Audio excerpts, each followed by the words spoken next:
Good evening. My name is Chuck Iova, and I will be presiding over this evening's meeting.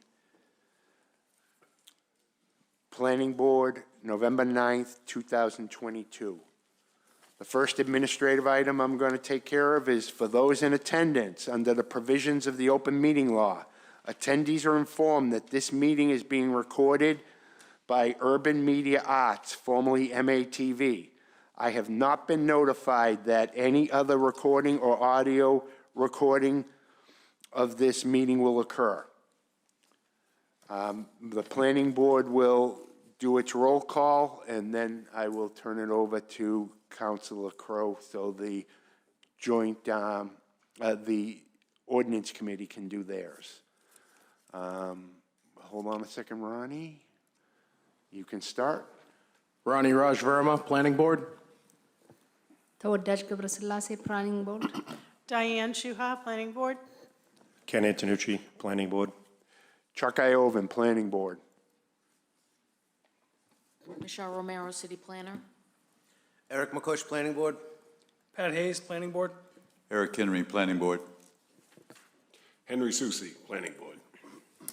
Thank you, and I'll pass it over to the councilors. Thank you, Mr. Chairman. So we will do roll call. If you want to introduce yourself, Councilor Sika will start at your end. Councilor Sika, Ordinance. Carrie McDonald, City Councilor at Large, Ordinance Committee. Peg Crow, City Council, Ward 1, Ordinance. And so we have a quorum enough to do business. Very good, and as does the planning board. So we'll start off. There are two council papers this evening. We're going to read the notice for the first council paper, which is council paper 286/2022. And then the second council paper is city council paper 315/2022. We'll read the full notice for both of them, and then we will undertake each paper individually, have the hearing and vote on it. So, Ken, if you would read the notices, please. The Malden Planning Board and the Malden City Council Ordinance Committee will jointly hold a public hearing in the Herbert L. Jackson Council Chamber, Malden City Hall, 215 Pleasant Street, Malden, Mass. at 7 p.m. on Wednesday, November 9th, 2022, tabled on October 12th, 2022, in accordance with Title 12, Chapter 32, Section 050 of the Code of the City of Malden, regarding petitions for zoning amendments as proposed in City Council Papers number 286 of 2022 and 315 of 2022, to further amend the following sections of Title 12 of the Code of the City of Malden as follows. To amend use regulations for marijuana establishments as follows. A, to change the special permit granting authority, sections 12.12.010. A, 12.12.190, 12.12.190B, 12.12.190G, 12.12.190G4, 12.12.190H, and 12.28.010E, City Council Paper 286/2022. B, for use of new buildings to be constructed to clarify the zoning relief required for violations of dimensional controls and parking requirements and noncompliance with buffer zones.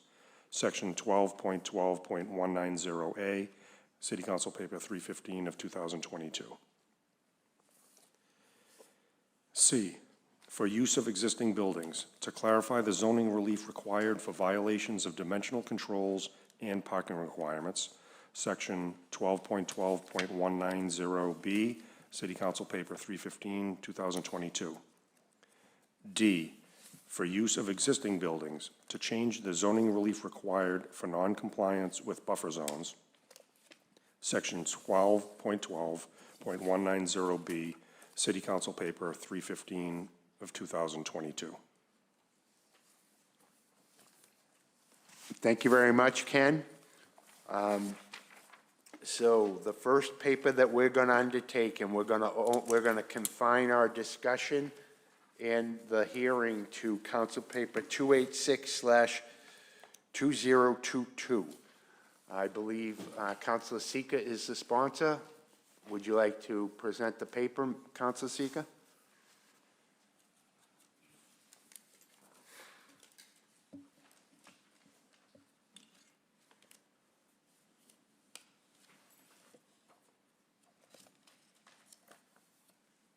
Oh, there you go. Thank you, and good evening. It'll be a little easier for me to hear everybody if I'm facing this way and not the opposite way. I have a little bit of hearing difficulty these days. But, so 286/22 is a paper that Councilor Spatafora and I brought before. He apologizes for not being able to be in attendance tonight. He got stuck in Chicago. This is something that I was looking to do back in 2018 when we first initially started discussing this ordinance. I did not want the city council to be responsible for the special permit granting authority of cannabis.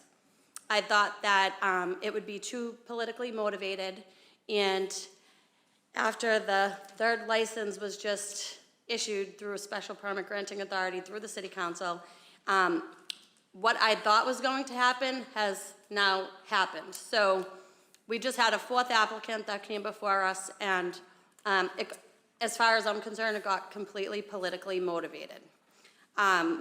People started reaching out to all individual councilors that were part of the applicant's team, trying to set up meetings and so forth and so forth. So I don't want to be the special permit granting authority. I think that the planning board would be a lot more non-biased when it comes to things like this. I do understand, that there are residents and there are constituents that we should be, hearing them, but I think with something so, what's the word I'm looking for? Something so under the spotlight, with the stuff that happened down in, was it New Bedford or Fall River with that mayor? I don't want to be a part of it. I want it to be separate from politics. It should be the planning board. I don't know, dimensional controls, regulations, and all that stuff the way that this board does, and I think that this board would be able to make better decisions for this special permit granting authority than the 11 councilors that are currently the ones to make the decision. So I would respectfully ask that, you move this forward in a favorable light, because I think that it would benefit. The first three that we had gone through, there was absolutely none. Nobody reached out to anybody. It was a beautiful, smooth process, and I thought, oh, it's not that bad. But we just had one that recently, became a little political, and I think kind of tried to get to certain people, and I'm just afraid that it's not gonna be a genuine thing if the city council continues to keep being the special permit granting authority.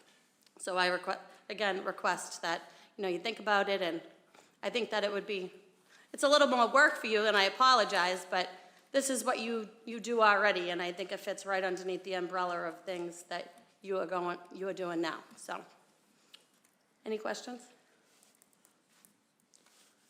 Does anyone have any questions for Councilor Sika? My comment, Councilor Sika, is I think it should be with the city council. And the reason why is it's a contentious topic. It barely passed. It only passed by around 2,000 votes. To borrow one of Councilor O'Malley's sound bites, I don't think people knew what they were voting on. I believe they thought they were voting on decriminalization, and then what we ended up with after it passed was if you voted in favor of it, that you have to allow distribution. So given those factors, I think it should sit with the city council until things settle down and it becomes more mainstream. With that said, if it's the wisdom of the council to transfer it to planning board, I can assure you that we will approach it as we do all our other hearings, an open-minded, case-by-case basis through the lens of what our ordinances are. So if the council does decide that it should move over, we will gladly be the special permit granting authority. But my personal feeling is that until this thing becomes more mainstream, it should sit with the elected officials. But those are just my thoughts. Great, thank you. Any other comments for Council Speaker, Council Seeker? Eric Henry.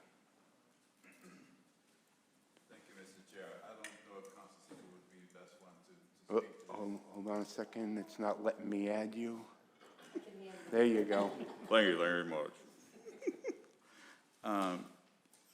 Well, I agree in spirit with many of the things that you said.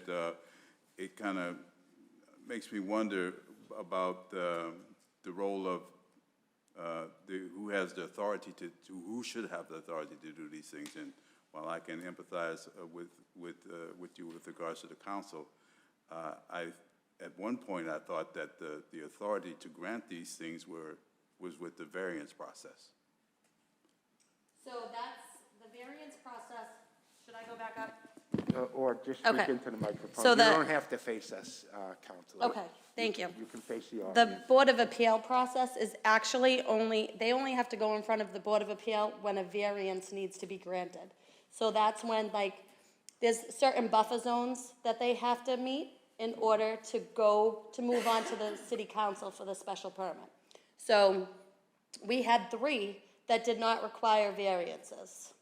So they went right to the city council for a special permit. They went to the planning board, went to the city council, and they were moved to the next step. Yes. We have we actually have 2. The next 2 actually need variances. They do not meet the 75-foot residential buffer zone, Okay. okay?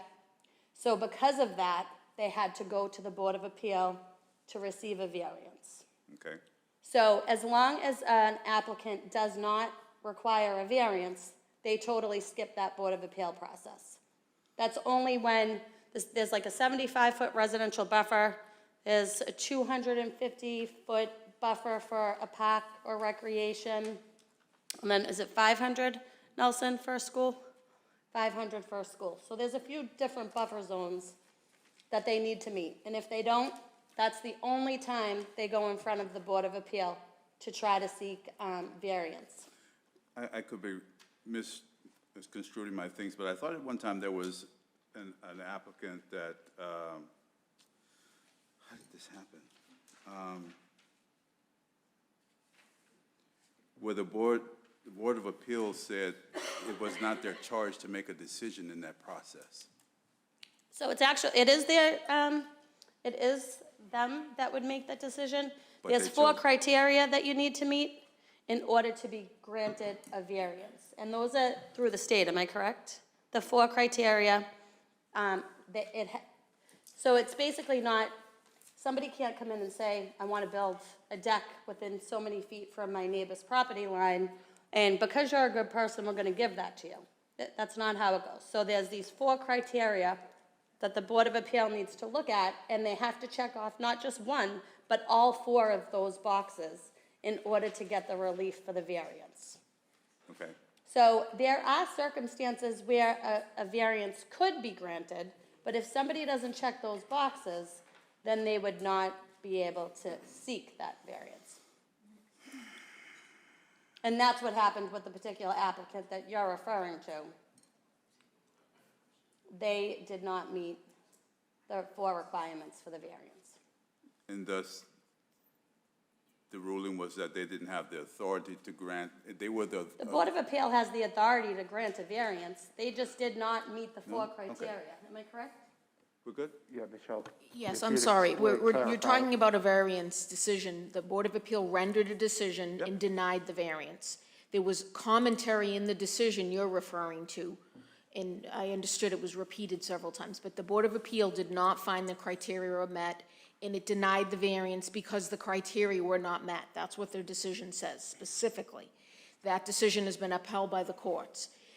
If I could maybe just clarify, this particular paper would change the special permit granting authority. It has nothing to do with the variances. No. Okay. It's the special permit granting authority. So this proposal is to change the special permit granting authority for marijuana establishment uses from city council to planning board. Has nothing to do with the Board of Appeal, has nothing to do with the variance process. This is an ordinance proposal just to change the special permit granting authority. There is another paper we're going to talk about, but as the chair said, we're going to premature. talk about that. Okay, Talk about that next. Right now, this is just specific to that. thank you. Thank you. Thank you. Okay, Ken Antonucci. Counsel, I'll come to you right after Councilor McDonald. No, go. okay. Okay, Councilor Seeker, good evening. I believe you were on the city council at the original time when all these discussions were happening. Yes. Who was the special permit granting authority?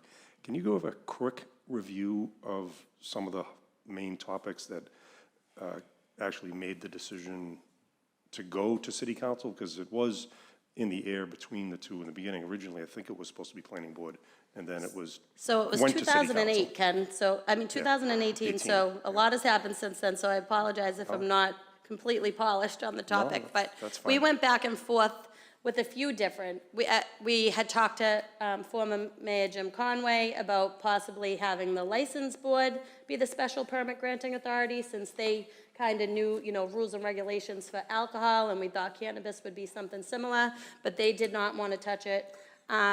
We had discussed the planning board back then, and I just think some fellow councilors wanted to be in control of it. And I, for one, I think along with former Councilor Kinnon, was also not one for it. I never wanted to be the person in charge of the special permit granting authority, because I think it's easy for people to get to city councilors. And as a city councilor myself, I can't get to the planning board, and I'm the councilor. So I think that it would be perfect if you guys were the special permit granting authority, because you would have no bias on either side. You would look at the facts and stick to the facts, whereas I think city councilors can be persuaded to go on a side that they wouldn't normally go on if they were talked into it. Like, I don't think applicants should be reaching out to each individual councilors, trying to get them to go, go. Like I said, the first 3 that went through that did not need the variance, we had no problem with that. There was none of them reached out to me. The only one that did was Cappy's, but that was because it was in my ward. The other 2, I didn't hear from them till I heard from them at the special permit granting authority. And like I said, I thought it was fine up until this last one. It showed a lot of, political influence. We have city councilors that are friendly with this particular applicant. And I just don't, I think it's a slippery slope if we're the special permit granting authority for this particular applicant when we have councilors who are indeed friendly with this applicant. okay, thank you. Thank you. Councilor McDonald.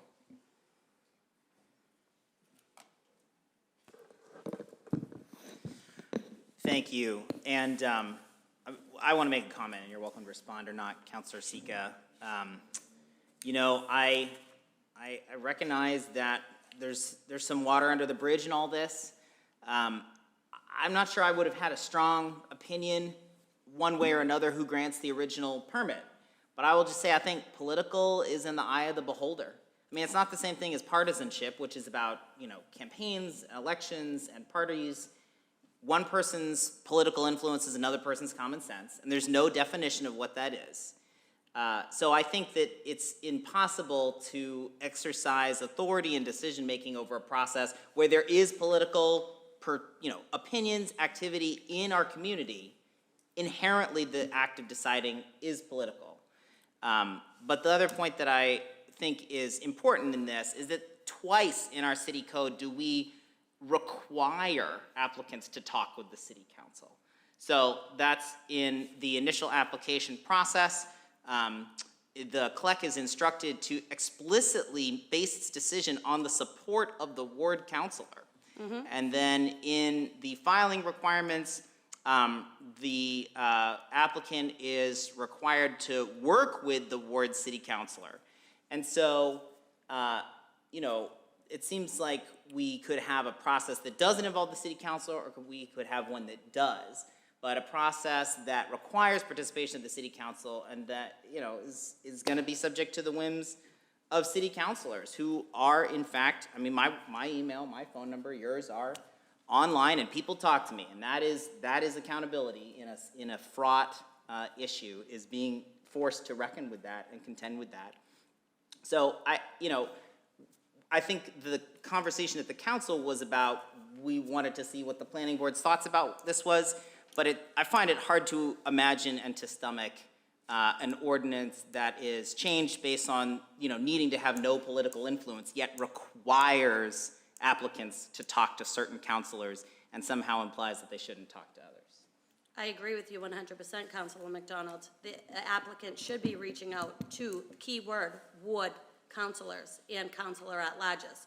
The Ward 6 applicant should not be reaching out to the Ward 1 city councilor, as the Ward 1 city councilor has nothing to do with what's going on in Ward 6. Well, at least that's how it was 10 years ago when I started being a councilor. You stayed in your ward. You don't have to worry about that because you are a citywide councilor, but you usually respectfully defer to the ward councilor for the issues that are focused on in their ward. So when an applicant gets denied a variance and then has members of their team reach out to all 11 counselors to take them on field trips and everything else, there's a problem. And they're trying to sway those 11 people who are now, quite a few of them, are trying to change our city ordinance that would allow this said applicant that got denied a variance to, if this ordinance changes, then that applicant is gonna be able to come right before the city council for a special permit because we're gonna remove buffer zones. So you can say no political influence, but as far as I'm concerned, that's completely political, completely political. We're gonna, because one applicant out of 5 so far, there's actually been 7 that have moved forward. A couple of them have since withdrawn their applications, so we've had 3 move forward. And 1 didn't, so because 1 didn't, that some colleagues are friendly with, we're gonna all of a sudden change our ordinances and all of a sudden they're not broken when we've already had 3 applicants go through the process almost seamlessly. It's political. I would just say that I can only speak for myself. My interest is in the social equity of the process. I wasn't involved in any of those determinations or conversations. I don't impugn motives to my fellow counselors. I take them at their word, as I take you at yours. And so, I mean, my interest is that the process overall be fair and consistent. So, I hope the planning board would consider, if it's gonna recommend taking on this permitting authority, that it recommends the council not be involved in that way. I mean, I think it's a recipe for mixed signals and a combination of political influence and other things if we're requiring, this is the only place in the code I can find where counselor involvement is required. And so to me, it feels like it should be one or the other. Counselor confirmation is kind of always required. Anything that comes before the special permit granting authority that comes from Ward 8, I have the ability to come and speak in favor or opposition of whatever it is that's coming before this board. So I do think that the ward counselor and counselor at larges should have a say. I mean, and even some maybe close to proximity, but on the opposite side of the city, I'm finding it a little hard to wrap my hands around how we're gonna sit up here and change an ordinance, change our zoning of cannabis for one applicant that did not go through, that did not pass the Board of Appeal. So, and again, it's political. So I'm not gonna keep going back and forth, but it's political. Okay, thank you, Counselor. Is there anyone else have any questions for the sponsor? Counselor Crowe, would you like to weigh in, or are you all set? I'm pretty all set, but I do think that, in lots of other things, that if someone wants to do a building in a ward, it has nothing to do with cannabis or anything else, they usually reach out to the ward counselor. And so if it is the planning board or they require a variance, I go and speak in favor against, but I don't have sort of a say. And sometimes I might vehemently speak in favor and I get denied by the planning board or the Board of Appeals. So I think having the ward counselor, and again, I think to council seekers, except usually people reach out to council at large because it's kind of everybody. But I have a couple of building projects that are going to be going on in my ward that I've met with the petitioners that we come to an agreement in the ward. So when it comes to the planning board or the Board of Appeals, people speak in favor or against, but we don't make the final decision. I think that's where the rub is a little bit. Sometimes it's there, you have to talk to the ward council, and the council has to make the final decision. So it's a little different when it's somebody else makes the final decision. They include the ward counselor, and they either get their support and the neighborhood support, and then somebody else makes the decision. Thank you, Counselor. Eric McCush. Thank you, Mr. Chair. I personally don't mind if we are the decision-making authority, but it seems like the Alcohol Commission would be the obvious one to make, even though they didn't want the job. Was there any effort to push back to them to see if they would take that on their lap?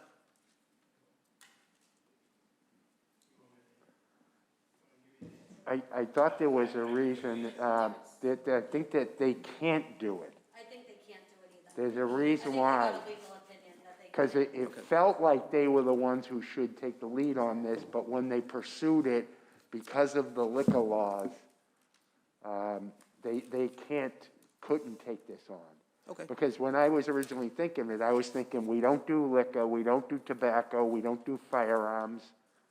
Why would we do this? But, that's just I was thinking at the time, so. Okay, thank Michelle, you. you want to confirm that, please? Yes, I just wanted to comment. I think we're confusing a subject here. Councilor McDonald was referring to the licensing ordinance that requires ward city councilor involvement and support. We're talking about the zoning ordinance. So the retail liquor licenses and the liquor licensing, similar to the firearms, that's a licensing process. Yep. And I believe the license board was considered for that. Instead, the city chose to establish the CLEC, the Cannabis Licensing Enforcement Commission. So we're talking about two different things. A licensing process is still in place. There's no proposal at this time to change that. This is just the zoning ordinance. But I did just want to add that there are several times within the zoning ordinance where the ward city councilor and/or councilor at large is required to participate as a decision maker. Not where the city council is the special permit granting authority, but where councilors that represent wards are on particular decision-making bodies, specifically for the Residential Incentive Overlay Site Plan Review Committee, for the Row Quarry Redevelopment and Reclamation District, that committee, and also for the Malden River Site Plan Review Committee. So in those three instances in the zoning, the ward city councilor is required to be part of the process. I can't speak to the rest of the other, that's the only chapter, chapter 12, which this board is concerned with, which is the zoning ordinance. The other chapters and the one that was referenced, those are other chapters of city ordinances where sometimes city council's the licensing authority sometimes, so there's other instances. So I just wanted to clarify that. Thank you. Great clarification on the difference between the zoning and the licensing. Thank you. Eric, are you all set? I am, thank you. Thank you. Ken Antonucci. Thank you, Mr. Chair. Councilor Sika, just a question again. I guess on the process, if it were to pass and come back to the city granting authority, come to planning board instead of city council, how would that stop an applicant from soliciting other councilors who, in the scenario you were talking about, going to councilors from other wards where the, project is not located, to come before the planning board and speak? I mean, I feel like, I think where you were referring to is that the applicant would not be able to access individual planning board members to try and lobby them, but they still would be able to access all of the city councilors who may in fact come up and still speak, for or against. So I'm just wondering if you thought of that. Well, I think it would kind of be like what Councilor Crowe just said, and although we come before you in favor or against particular petitions, you don't always side with the ward councilor. You do what's in the best interest and what you deem appropriate for each particular topic that comes before you. So I think that this would just act in exactly the same. My daughter clearly does not know that I have a meeting this evening. I apologize. It's not Tuesday. So yeah, I think that it would be just exactly what she had just said. It's just, we can come and we can speak in for or against, but we're not ultimately the ones that decide which way it's going to go. Correct. Thank you. Thank you. Thank you. Any other questions for Councilor Seeker? Do the ordinance committee have any other questions? Very good. Thank you, Councilor Seeker. Appreciate the presentation. At this point, we will entertain anyone who would like to speak in favor of this council paper. Anyone that would like to speak in favor of council paper 286?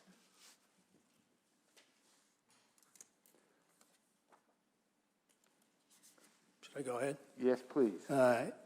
Yes, Neil Kinnon, 11 Spruce Street, Ward 6 in Malden. I didn't actually come here tonight for this paper. Wasn't sure exactly what the ins and outs were. But I will speak in favor of it tonight for a couple of reasons. As a ward councilor for a decade, I fully understand the pressure that you can feel to do certain things from groups. And I, as Councilor Seeker says, has appeared before this board many times over those years. Many times I succeeded, and many times I did not. Sometimes I went out of here because I can be hot-headed, but I get over it and realize this board does a remarkable job and is not under the same kind of pressure, and let me explain to you how. I have been in situations, and I know that every ward councilor has been in situations where people have come to you and said, I'd like to get this type of variance or this type of thing done, and what can I do for you? And for most of us, you can say, we walk away. But when it's a lot of people, there becomes more political pressure. You have seen that when a ward councilor comes to you, oftentimes, and I don't speak for you, but you're looking for ways to go along with the ward council if they make sense. If you're sitting on the city council, at least the way the rules used to work, when a ward councilor comes and says they want to do something in their ward, it almost always happens. Almost always. Because you, and I learned this very early on, you were told, this is my ward, and you're going to need somebody to go along with you someday. The only ones who tend to break from that, are the at-large councilors. So on the city council, there is far more influence than what you folks have up here by one councilor, the ward councilor. I was an expert at using that system. A lot of things got done in Ward 6 just because of that. Some things that others probably weren't happy about. But I'm telling you how the real system works. And I'm telling you that if somebody comes to you, sometimes coming before you was a relief, knowing that you would go down as a ward councilor. And you wouldn't have to deal with the political ramifications of that. And this may seem cowardly, but they applied for it and it came to you. But as a ward councilor, At the end of the day, you could blame it on the planning board, or you could blame it on the appeals board, but they're just following the rule of law, which is our city ordinances. So for that reason, I believe that, having listened to this, that it would be far wiser for us to have sent it to the planning board, because then this type of pressure wouldn't happen. And when you talk about picking off, this is where I disagree with Councilor Sika. I don't have to pick off 8 councilors. I don't have to pick off 11. I really focus on one. If I want to get something done in somebody's ward, and it doesn't have to come before you folks or the appeals board, let me tell you something. I can get it done. You had a building that got approved here on Florence Street, that some information came out afterward, that money was promised via a letter that came out afterward for a building to a ward councilor who came in and did what they thought was right. I'm not saying anything was wrong, but I'm saying this has taken place in the past, and this body, like the liquor board, right, which can't take it because of the law. They report really to the state, not to the city. But they approve all the liquor licenses throughout the city, and it was taken out of that for a reason, the same as the appeals was taken out. You folks, you don't go around raising money to get reelected. That's not part of your job. They're not going to come and pick one they're not going to come and pick one of you off because you live in Ward 1 or Ward 6 or something like that and know how the system works, because it doesn't work that way for you. You're all up there looking out for the city, not for a specific neighborhood, and not under unwritten rules. And don't take my word for it. Go talk to any ex-counselor, and you'll understand how the system truly works here. So I'm all for this. Thank you. Thank you, Mr. Kinnon. Mr. Kinnon, did you sign the list? If you could, and sign the 286 one. There's one for 286 and one for 315. Thank you, Mr. Kinnon. Is there anyone else that would like to speak in favor of this city council paper?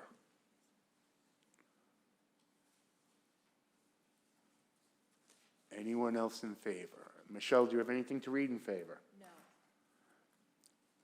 Seeing no one else that would like to speak in favor and having nothing to read, I declare that part of the hearing closed. Is there anyone that would like to speak in opposition to this council paper?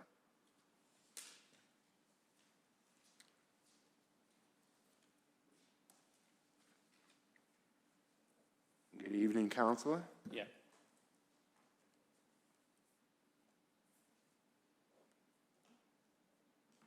Yeah, Stephen Winslow, 83 Jacob Street. I'm the Ward 6 councilor, and I'm speaking in opposition to this paper. I think it's ironic. Initially, I was a co-sponsor of this paper. That was before this past year, and now I see, at that point, I've worked in government for a long time, and every once in a while it is good to look at your new rules and regulations and update those, especially on new laws, and I thought maybe that was a good time. But having seen what has happened here, I just really think that I just see so much politics going on just related to this paper. It's convinced me that really maintaining this city council as the decision-making body is important. Like I say, we have downtown, we have height ordinances where things go back to the city council to approve. And I do have to say, in this instance, the licenses we have approved went relatively smoothly. And so, so I think the city council has shown its capability to take these responsibilities seriously, review the law, review often we get the comment back from you. So we are taking these things. I mean, I happen to be an attorney, spent most of my career making and looking at the law and government decisions. So somehow that I've been motivated or other people have been motivated by friendliness. I'm here to stick up for the Ward 6 residents. We did have a big turnout at the Zoning Board of Appeals from Ward 6. And the vast majority of people spoke in favor of this.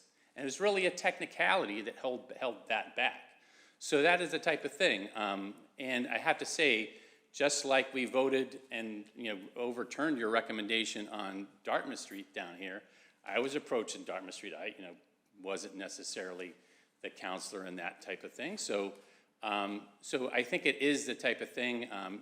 There is that type of thing. If someone reaches out to me with a proposal, I talk to people. I'm not out there doing that, but I do hate that insinuation. I know how to review the law and make decisions.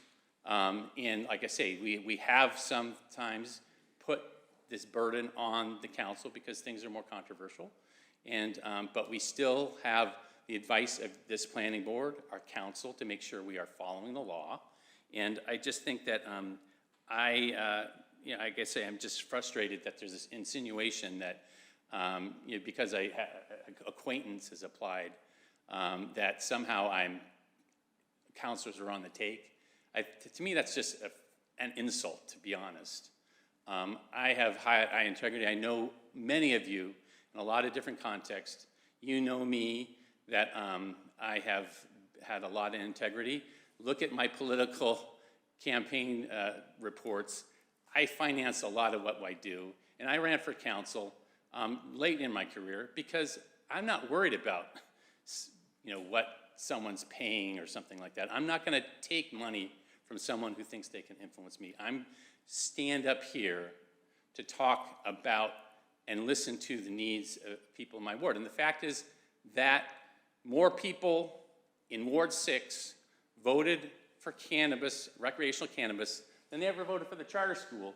And here we have the Ward 6 council who never give that. So I just want to say please keep it focused on paper 286. Yes, I do want to say that I'm here, and I want to say that I want to have a hand in making decisions that affect my ward. I think it's all the other interesting dynamic here is Councilor Seeker referred to how important it is to have the ward councilor involved here. And she took it upon herself to go to the Zoning Board of Appeals to speak against this without talking to Ward 6 residents and listening there. So I think that is the type of thing. Counselor, I don't mean to interrupt you, but are you talking about paper 286? Okay, so what? You seem to be talking about something other than paper 286. Okay, so 286, all right. So I just want to say that I stand up here to say that it's important to have the council involved in these decisions. They are inherently political aspect to this. People are going to reach out, and I think it's best to be transparent, because what I've been seeing over the past year is that there's a lot of politics going on behind the scenes, and I'd rather have this go on at the council level than have it go on another way. So that's just, I oppose this paper. I'm willing to take, the buck stops with the council. I'm willing to do that, and my constituents can decide whether that's the appropriate decision. Thank you. Thank you, Counselor. And if you could just make sure you're signed in. Yeah, I did.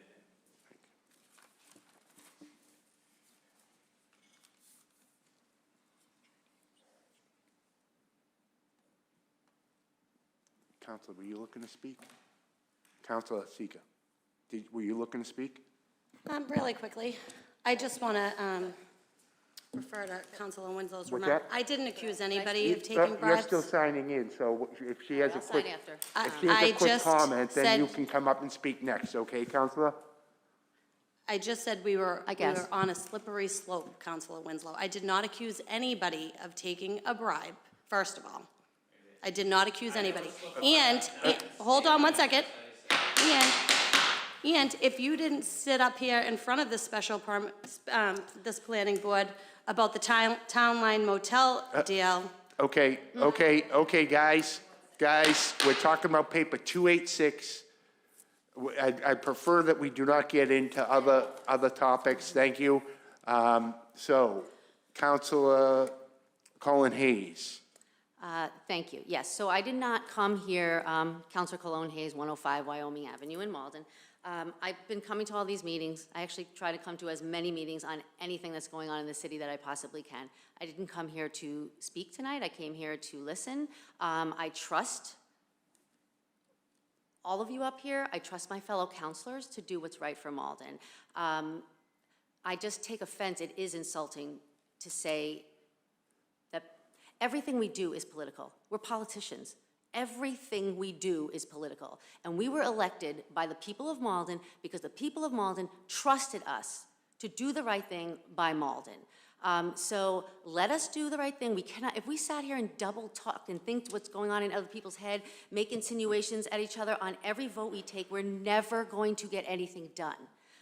We have tough things before us right now. We have tough things on Roosevelt Park. We all make tough decisions. People vote us out. That's what we're here for.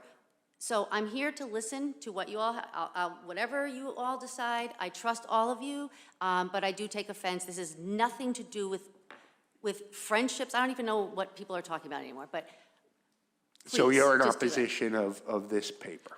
I'm not actually, I'm willing to let you say it. I just had to say my piece because it was getting, I just want to say that it was like, yeah. Okay, so. Go ahead so and they- do your these are thing. Counselor, these are comments in I know, opposition to I the know. paper.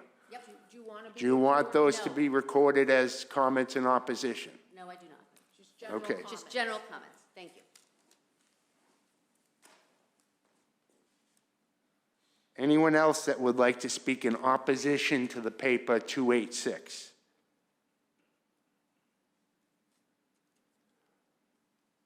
Michelle, do you have anything to read in opposition to paper 286? No.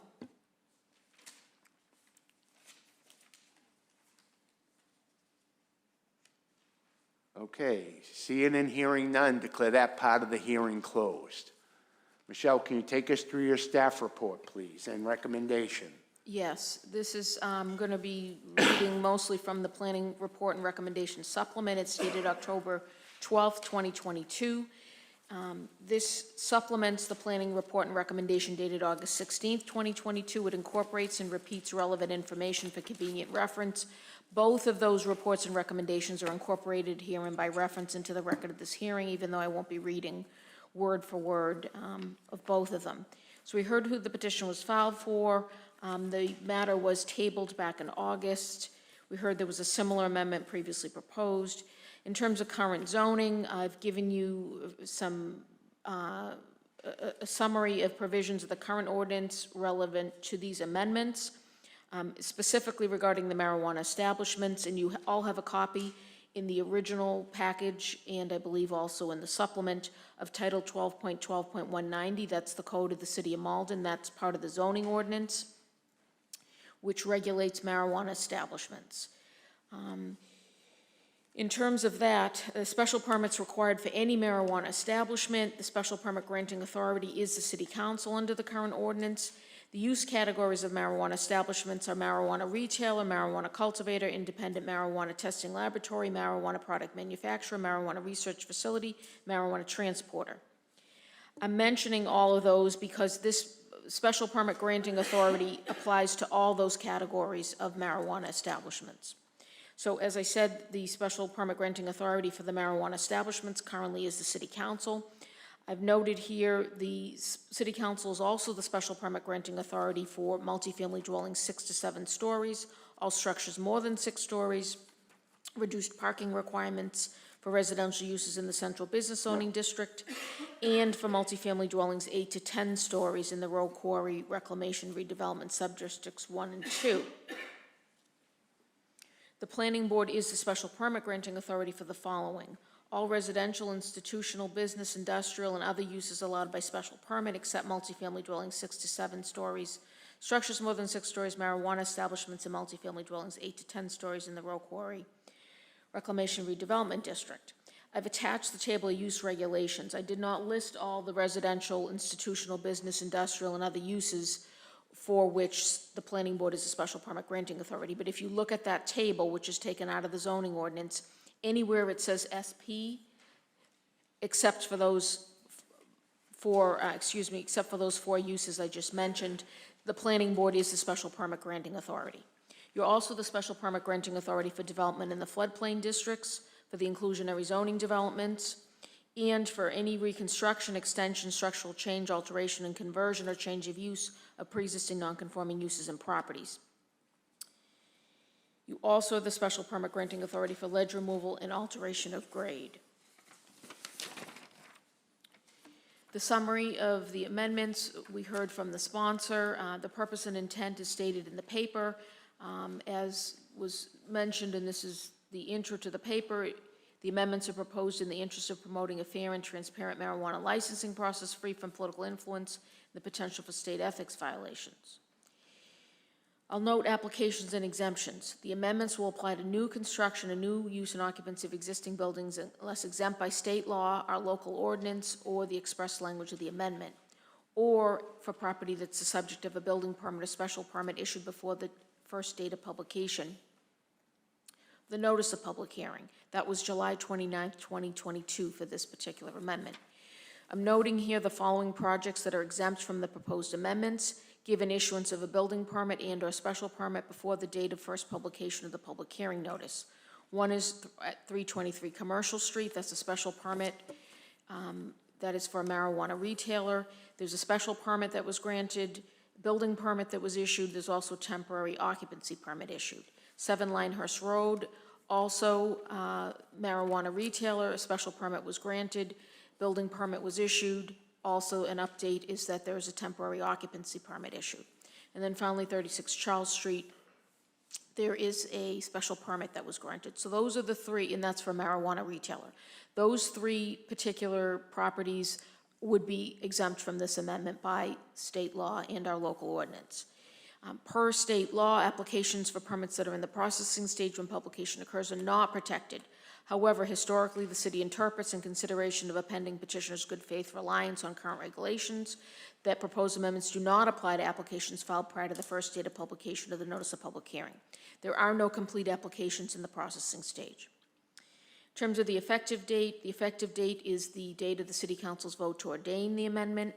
The council must act on the amendment within 90 days after the public hearing closes, otherwise a new duly advertised public hearing must be held.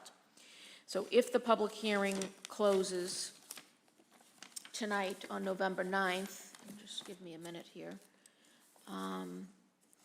the date for final action by the City Council would be February 7th, 2023.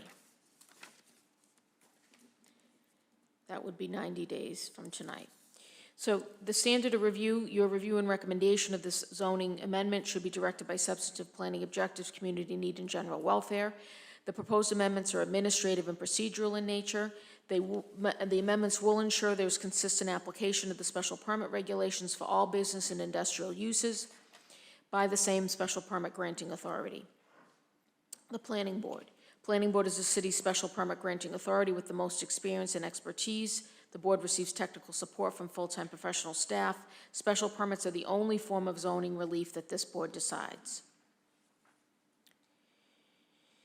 And I will note here that the impact of this proposed, of another proposed amendment, which is in paper 315, which we'll discuss next, should also be considered, specifically because one part of that amendment would change the matters under the control of the special permit granting authority to include buffer zones and would allow the special permit granting to reduce buffer zones. I'm only mentioning that not to begin that discussion, but to note that this would be, depending on who the special permit granting authority is for the marijuana establishments, this would be one, potentially, depending on the outcome of that paper, one more matter of that special permit granting authority's jurisdiction.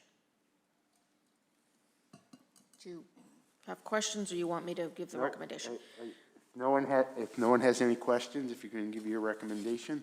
So the recommendation, which is made prior to the public hearings, that the planning board recommends to the city council approval of the amendments of sections 12.12010A, 12.12190, the first paragraph, 12.12190B, 12.12190G, 12.12190G4, 12.12190H, and 12.28.010E.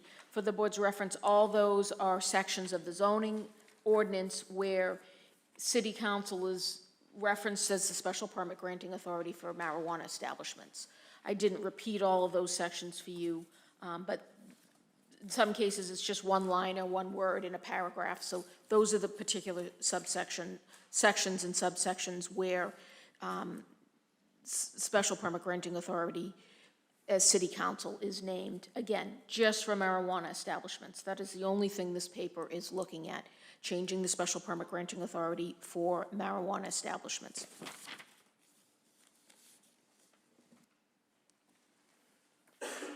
Thank you very much. Does anyone have any questions for Michelle on the recommendation?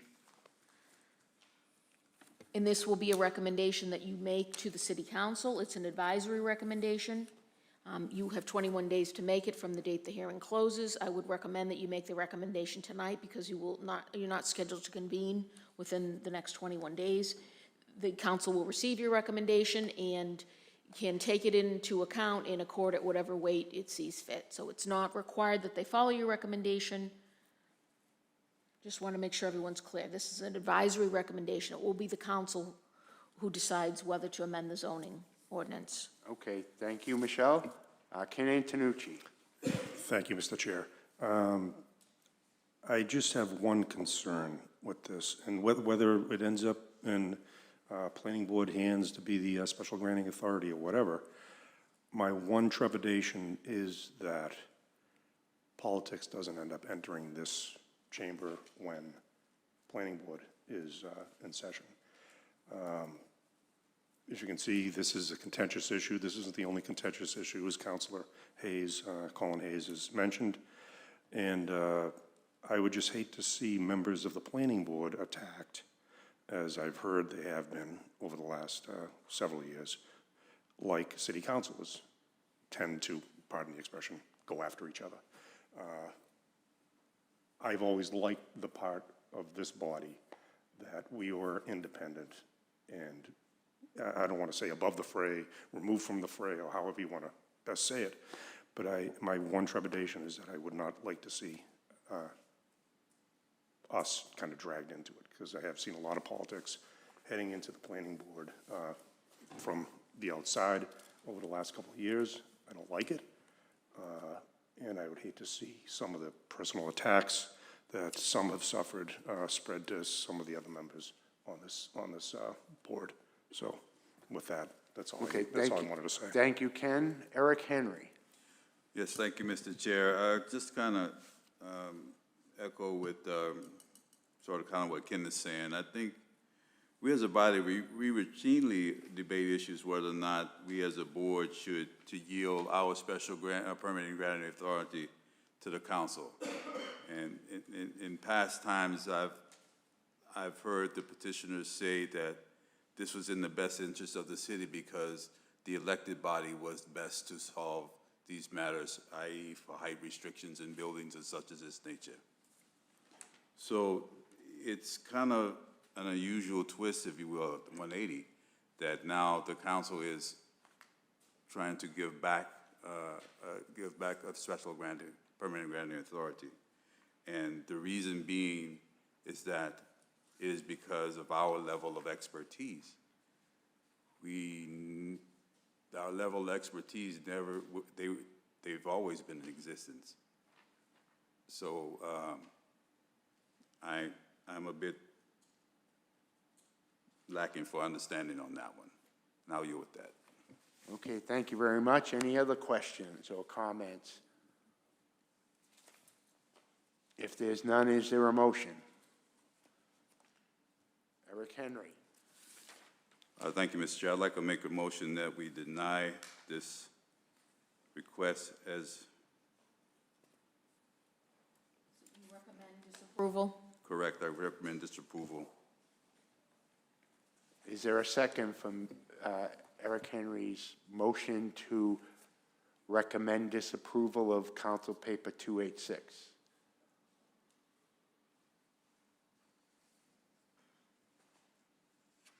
Henry Susi. I'll second that motion. Okay, Henry seconded the motion to recommend denial of Council Paper 286. Give me a second, we're going to roll call, and I just want to get in alphabetical order.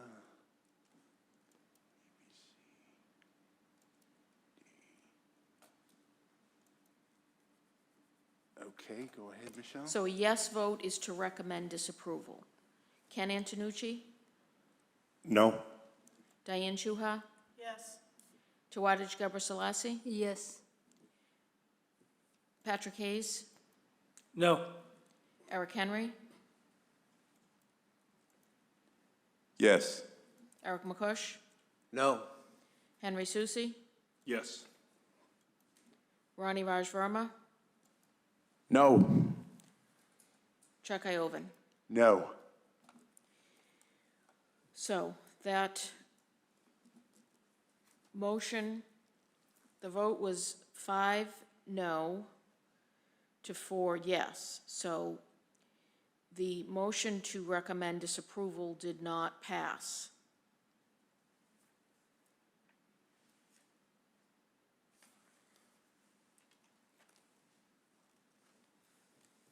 Does the board want to make, Hold on a second, I'm Yeah. just jotting this down.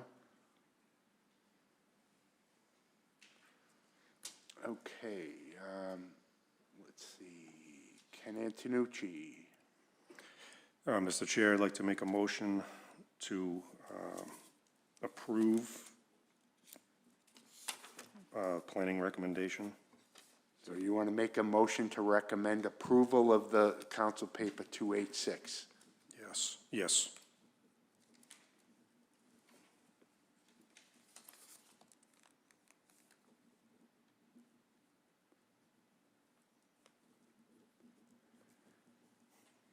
Okay, Eric McCush. Thank you, Mr. Chair. I'll second that motion. So Ken's made a motion to recommend approval of Council Paper 286, and Eric McCush has seconded it. Okay, let me cue folks up. A, B, C, D, F, G, H. Okay, go ahead. so a yes vote is to recommend approval. Ken Antonucci? Yes. Diane Shuha? No. Tawadej Gebrselassie? No. Patrick Hayes? Yes. Eric Henry? No. Eric McCush? Yes. Henry Susi? No. Ronnie Raj Verma? Yes. Chuck Iovan? Yes. So that motion carried, 5 to 4. So we will make that recommendation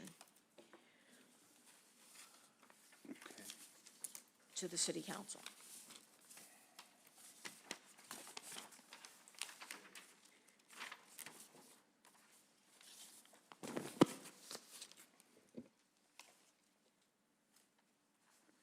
We'll just have to wait since we don't have a quorum of ordinance.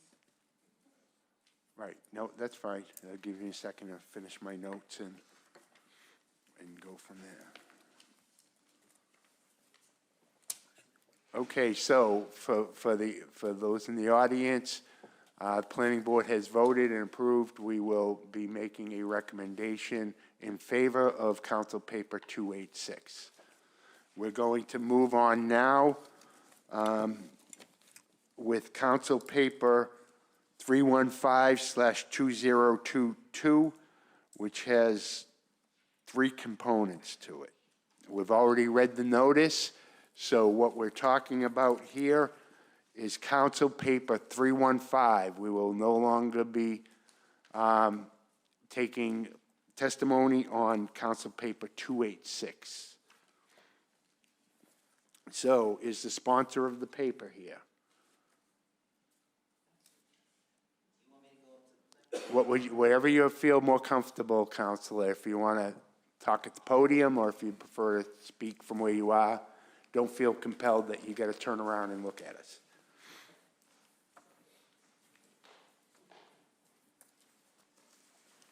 Just have to say, it's hard to listen to, you know, I can't, like, I sit in the middle. I gotta not sit in the middle. I think that's the problem. I gotta sit to the side, then I'll do better. So, City Councilor at Large, Kerry McDonald, and I want to just introduce this by saying, I think, you know, the hope here was to clear up what I think has been a vagueness in how these permits can be issued.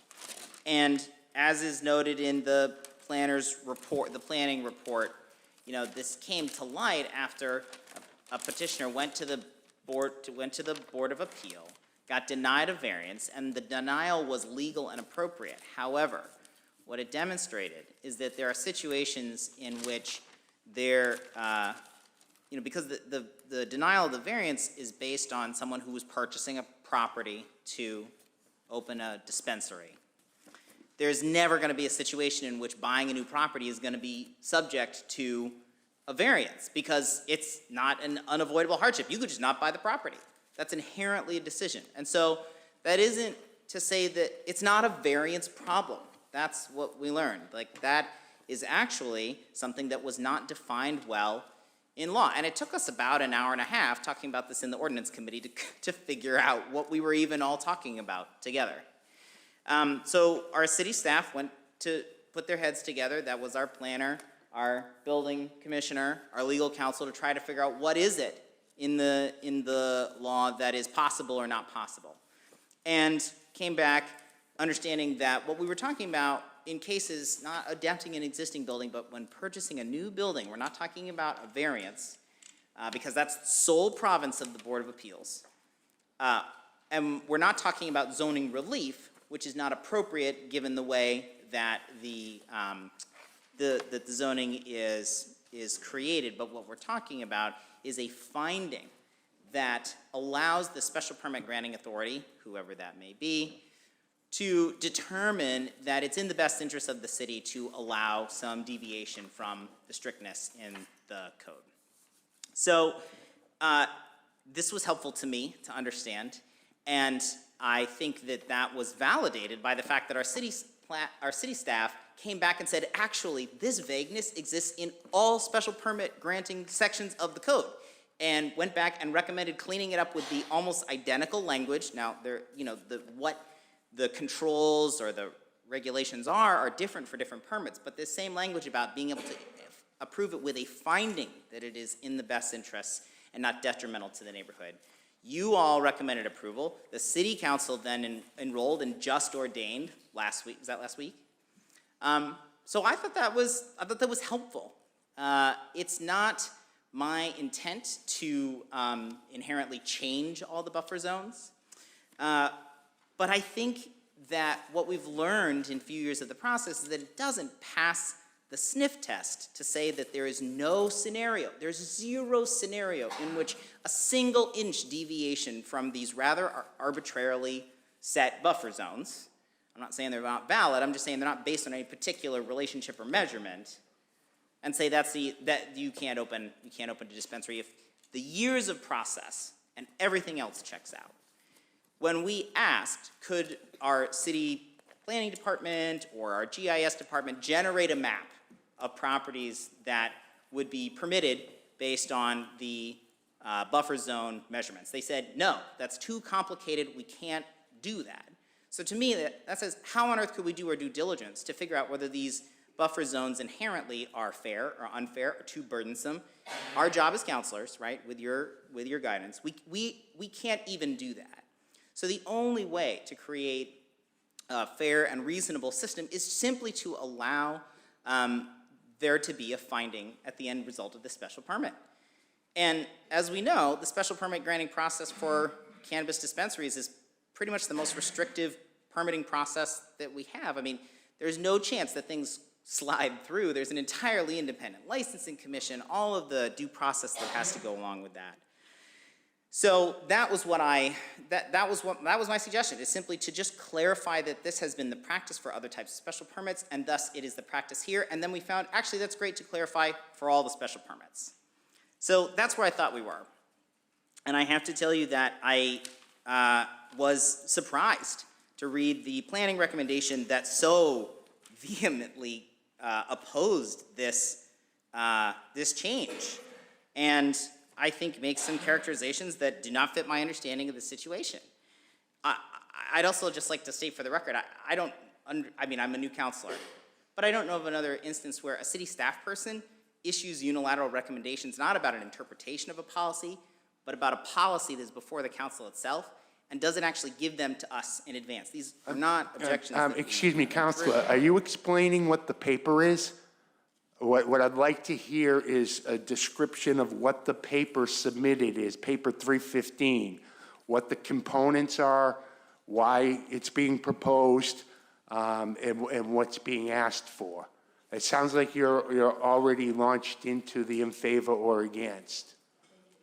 Well, Could you explain what the paper is so that everyone knows what we're talking about? Yes. Before you go down another path? the paper simply allows to, as I said, if the council makes finding that the creation or increase in violation buffer zones will not be more detrimental to the neighborhood, then they can grant the special permit. So that's the intent of the paper here. So that there's only one component to this paper that involves buffer zones. Right, it was not our intent to change the number of licenses for retailers, so I'm not sure why that's addressed here. We didn't talk about that. No, but, hold on a second. Michelle, am I getting turned around? Is this only buffer zones, or what happened to amend regulations for marijuana establishments for use of new buildings to be constructed to clarify zoning relief? Yes, there are three components to the paper. Right. Yes. So are you jumping right to number 3, the buffer zone, or are you going to talk through all three components? Well, my understanding is that the only other changes were in conformance. That's what we asked, was that those changes would be conforming to simply allow the special permit of granting authority to grant the relief, or to make the finding. Got to get my terms right. Okay, so.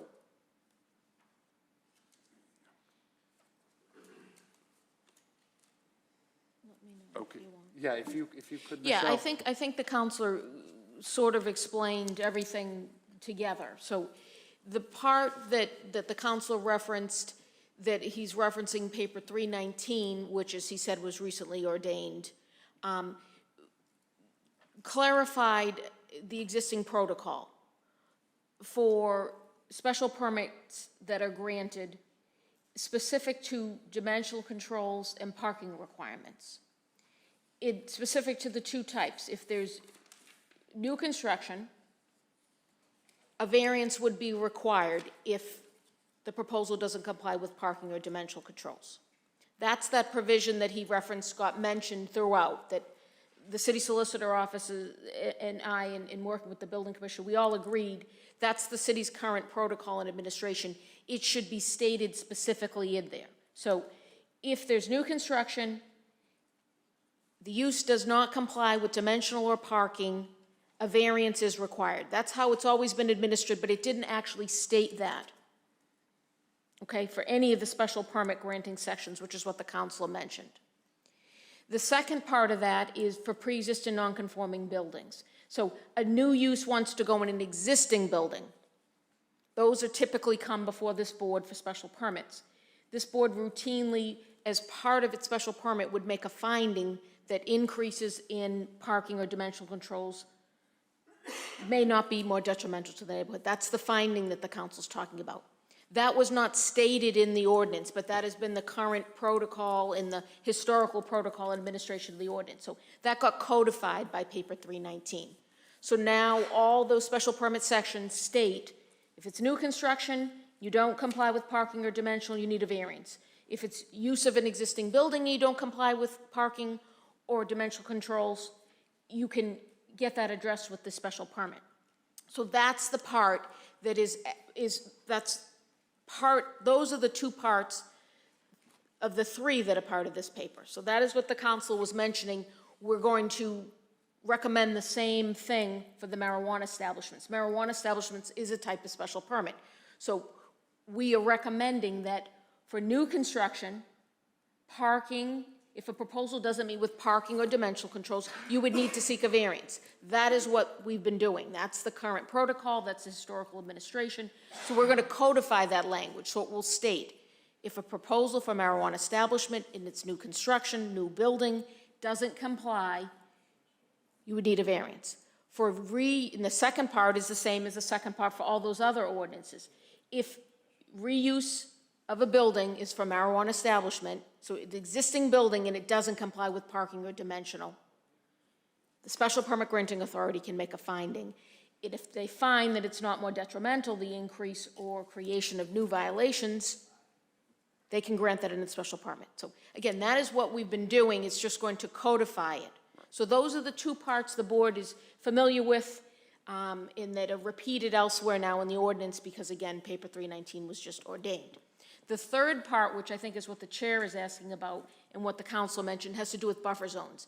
The third part of this paper is to move the regulation of buffer zones to the special permit granting authority. That is new. That is nowhere else in the ordinance. That is the part of the paper that is different from that, all the other papers that we've heard. So that's the third part of the proposal, would be to require, or to allow, I should say, the special permit granting authority to grant relief for the buffer zones. This would be for use of existing buildings. So it wouldn't need a variance, which is what we've heard about this case that required a variance. It would instead go to the special permit granting authority. The special permit granting authority could determine whether violations of the buffer zones were more detrimental to the neighborhood. So that's the part of the paper that I would call new, or that we may not all be that familiar with. That's the new, that's the unique part of this proposal. I hope that explains things a little bit. And I believe the council was stating that, Right, kind of collectively, right. But I just want, since there are three components. Right, And we're going to be voting on it. yes, I just want to make sure that people understand it's not just the buffer zone change. right. There are two others That's that are correct. less controversial, which will administratively bring everything into alignment with what's Yes. what's in other parts of our code. Right, those are administrative changes. The buffer zone proposal is the substantive It's a change to this substantive paper. change Right, that's right. different than what's being done now. That's correct. And depending on how the council acts on paper 286, it could change who has the authority That's to correct. make those changes. Right, that's why I referenced this paper in that. Right, other paper. right. No, I just It want would to be just. one more matter under the special permit granting authority jurisdiction. Right. Okay, and I just thought we jumped right to number 3, and in the presentation, I was expecting it to lay out, here's 1, here's 2, here's 3, and then. Right, and that's why, we'll get to it, but that's why there are 3 different recommendations. Right. Because there are recommendations about each part of the paper. No, Right. thank you.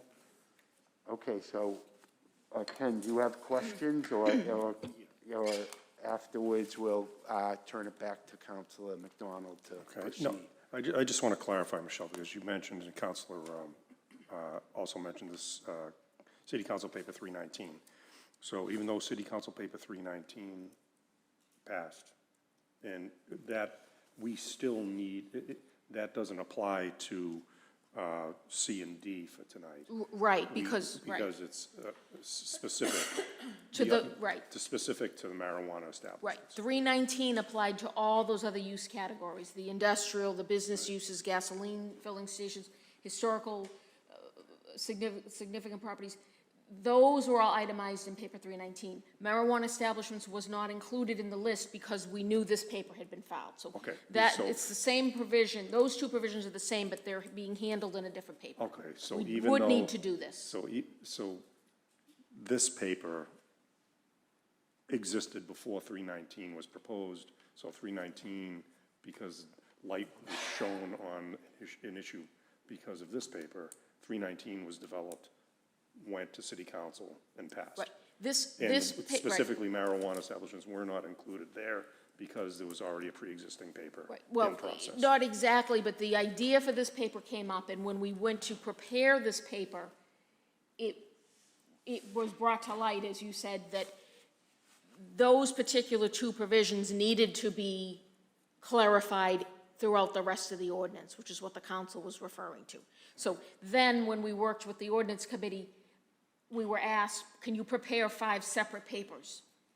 And so we did the marijuana paper, marijuana establishments, a couple other papers, and then also with marijuana substance. Then the 319 covered all the other special permits. So this paper prompted 319, which has already coincidentally passed before Yes. we're hearing this. Okay, thank you. Yes, that was ordained. Thank you. Okay, is everyone else grounded? Everyone's grounded on this stuff? Counselors, you're probably more grounded than we were on it. Ken, are you looking to speak again? Yeah, I'm just wondering, is for a point of order or whatever, does it make sense to go BCD or change the order of how we're hearing these? We're hearing council paper 315. So we've So started that, all the so- components, that's why I wanted to make sure we didn't miss points Right. 1 and 2 Right. in the presentation. Okay, thank you. I suspect the discussion is going to focus more on the third point, the buffer zones. And I'll turn it back to Councilor McDonald, and that's, I think, where he was going with it when I interrupted him. I appreciate that more detailed explanation. I, hadn't really been conceptualizing this as 3 separate pieces, since it arose out of one kind of conclusion from the committee. And so that's a helpful clarification, and I would just only say that even the definition of what is new or substantive felt vague to us because this hadn't been defined clearly in other places. And we were trying to be as parallel as possible, which is to say that the types of things subject to findings are thus subject to this type of finding in the granting of a special permit. So I think that there are different opinions about how substantive a change, or if that is a change or a clarification. I don't want to get lost in that, but I just want to note that that was our intent in reviewing this as a committee, is to make all of those pieces parallel. There's nothing parallel to buffer zones because they don't really exist only in code in any other part.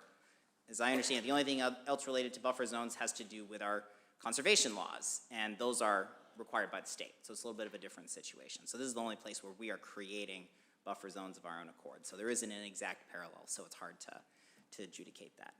But I think that's yes, I'll leave the description there. Okay, thank you. Michelle, we have buffer zones in other areas of the code, don't we? Yes, So it's not just in conservation. right. I think the council's referring to conservation easements. There are buffer zones for all the adult uses in the zoning ordinance. I'm only speaking about the zoning ordinance. Right. Right. Right. Okay. No, thank you. Because I thought we did have them in other areas. But is there anything else you'd like to add, Counselor, to your presentation?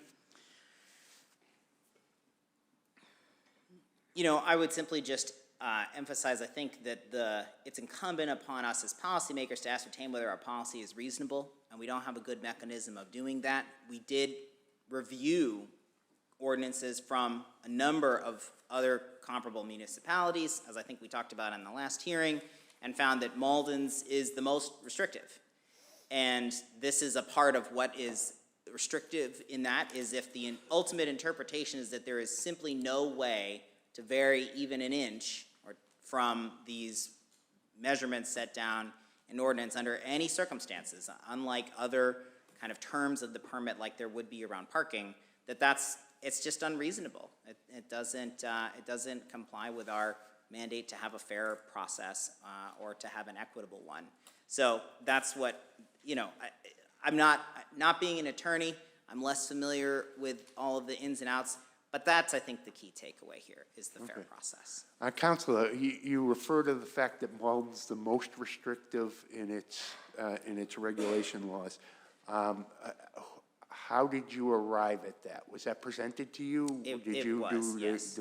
So someone who presented it to you? So Ron Hogan was the liaison from the CLEC who was working with us through this process of reviewing different points of possible changes to the ordinances, and we asked him to do an analysis. He presented an analysis. We consulted with our contacts at the State Cannabis Control Commission as well. And what we found is there are individual portions of Malden's code that exist in other municipalities, such as buffer zones or use restrictions, but that Malden was the only place we could find that had all of them together. Okay, so it's not that any individual one isn't someplace That's right, else. it's the sum It's the total. combination of them it was presented to you, made us the most restrictive out of the 351 cities and towns. Of the ones we were able to review, yes, that's right. Okay. Michelle, are you aware of this? Are you familiar with this? Have you seen this study, or? I think that, I believe the council's referring to a document that was produced at an ordinance committee meeting. It's my understanding that was a random list that was put together by Ron Hogan and the building commissioner, Nelson Miller. It was a random sampling is what I mean. They were looking at different restrictions, buffer zones and the principal use requirement. So I've seen that particular list. Not all 351 cities and towns have marijuana establishment regulations. Keep that in mind. I want to say it's Fair about point. 175. But since recently, very, very recently, what's been brought to my knowledge is that there are other cities and towns that have buffer zones as restrictive, if you want to say restrictive, or greater than ours. Those were not put on the list. I can't speak to why they weren't put on that random sampling list, but these other cities and towns have been brought to my attention since. So I can't state that I agree with that we're the strictest, or even that we're one of the strictest, because there was quite a list that I've seen recently. So Okay, no, that's the only that's information fine. I can give you at this point. So there may be different information out there, because I just find Yeah. it surprising, Counselor, that in our attempt, what was drafted, because there was a lot of back and forth about when we were talking about these buffer zones, and going back and forth, should it be 500 feet, should it be, what should be 150 feet? There was some give and take. I would have just been surprised if we were the most restrictive, given the back and forth that went on a few years ago when we went through this process. So I was just curious where you got your information. Right, and let me again clarify, I was not making the claim that our buffer restrictions are the largest or the most restrictive, but that the combination of restrictions that we have on cannabis permitting, including buffer zones, as well as other elements of the permitting process and our zoning map and our excuse me, words are escaping me, use restrictions, single use restrictions for the property were the most restrictive package that we were able to find. And I would love to know if there is a city, if anyone has knowledge of another community that has a more restrictive package, I would like to know what their experience is, and I think that would be very useful to compare. We just weren't able to find one. Okay, so you're making the general comment about a restrictive package, That's not what the paper states as buffer zones. Well, yes. You're kind of gone beyond what the paper we're voting on that's in front of us. That was what my general comment was, but then the next thing I said is, and the buffer zones are one of the most critical parts of that. So I just don't want to misspeak, and I want to be precise. So the precise I can be is, as best we could find, the package of requirements is the most restrictive for Malden. Specifically to that, a big part of it is the buffer zone, which is why it is important to clarify this and ensure that we can do our due diligence in ascertaining whether these are appropriate for the community. Nope, terrific, thank you. I just, if I could, I want to make sure everyone is very clear. There's no proposal to change the buffer zones. The number, the 75 feet, the 500 feet, the 250 feet. There's no proposal to change the actual dimensions of the buffer zones, the measurements of the buffer zones. The proposal is to change who and how relief can be granted if a proposal doesn't comply with buffer zones. Does it need to go for a variance by the Board of Appeal, or does it go through the special permit granting authority for finding that they can make under the special permit? So just to be clear, we're talking about the numbers, and I'm not saying it's not important to know what the numbers are, but there's no proposal to change any of those buffer zone numbers. That's correct. No, that's helpful, thank you. Diane Chuhai, did you have a question for the counselor? Just to clarify for Michelle. So if an establishment comes before whoever the special permit authority is, is it a case-by-case study where we say, okay, based on what they're wanting and what they do, you know, as a board, we can say, okay, we're gonna change the buffer zones for this particular establishment? We can do that. Yes, it would be a case-by-case basis. If there's a parking, it's similar to if there's a dimensional violation or parking violation, you can take into account the violation, and then the special permit granting authority would be able to weigh, is this more detrimental to the neighborhood? Is it more similar to what this special permit granting authority, this board does? Okay, there's a parking violation that's created. Is that more detrimental to the neighborhood? It would be done with the buffer zone now. Okay, the proposal doesn't meet the buffer zone. Is it more detrimental to the neighborhood? Could we allow this violation? So yes, it's the very broad standard, is it more detrimental to the neighborhood? It wouldn't be the strict criteria of the variance. And I will add, since you mentioned that, the Board of Appeal applies very specific criteria on a case-by-case basis. And I would just want to note for the record, I don't have any information, knowledge, belief, or experience that they do not determine every single case on a case-by-case basis after hearing a public hearing. This idea that there's no possible way they could ever grant a variance, even by an inch or a foot or whatever was said, is not accurate or correct. They hear every case, just like this board does, on a case-by-case basis, an individual basis. You apply the criteria to the facts. Well, that's what my Yes. second question was. If there was a buffer zone issue, wouldn't they be able to go before with the Board of Appeals? They do. Get it- They, okay. they do go to the Board of Appeal. So- That was stated when the law was enacted, this marijuana law. If a variance is required, they will go to the Board of Appeal. That was stated repeatedly when the ordinance was enacted. So I do want to clarify that too. There's no vagueness about that. It was always known that they would go to the Board of Appeal if the marijuana establishment did not comply with the buffer zone. So, Right. So a lot of yes. times when someone comes before the board, they usually have gone before the Board of Appeals and got all of these things taken care of before they go before the special granting. That is a authority. requirement. That is true. So, okay, but we want to change that now. Yes, We want to take you- the Board of Appeals out of the equation. Yes, the board, exactly. The Board of Appeal would not be in the equation, as you said. If a variance, if the proposal didn't comply with the buffer zone, the petition could appear before the special permit granting authority, make its case for the special permit, which is the use part of it, and also make its case for any violations of buffer zones.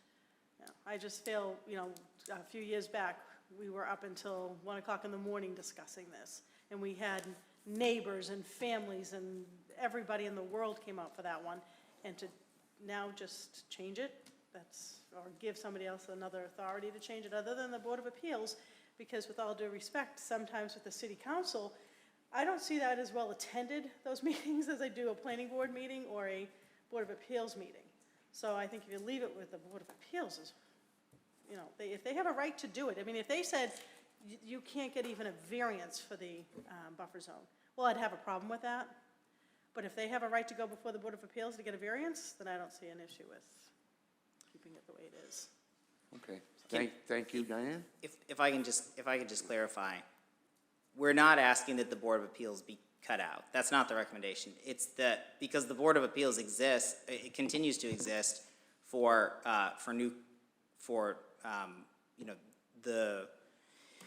excuse me, I'm sorry, it's late. We're trying to emphasize that there's a different process, as we say, for other special permits for existing structures or new structures. So it isn't cutting the Board of Appeals out of all of that. It's just the cases like other special permits when the special permit granting authority decides. Okay, thank you. Hold on, we have vacant would be Councilor Sika. Thank you. I agree with you, Diane. I hit my button before you finished your commenting, but I think that regardless if it goes in front of the Board of Appeal or if it comes to sit in front of the City Council, every one is taken by a case-by-case. So just because this first applicant that went in front of the Board of Appeal got denied the variance, doesn't mean that the next one that goes in front of the Board of Appeal is going to be denied. It's based on those 4 criteria.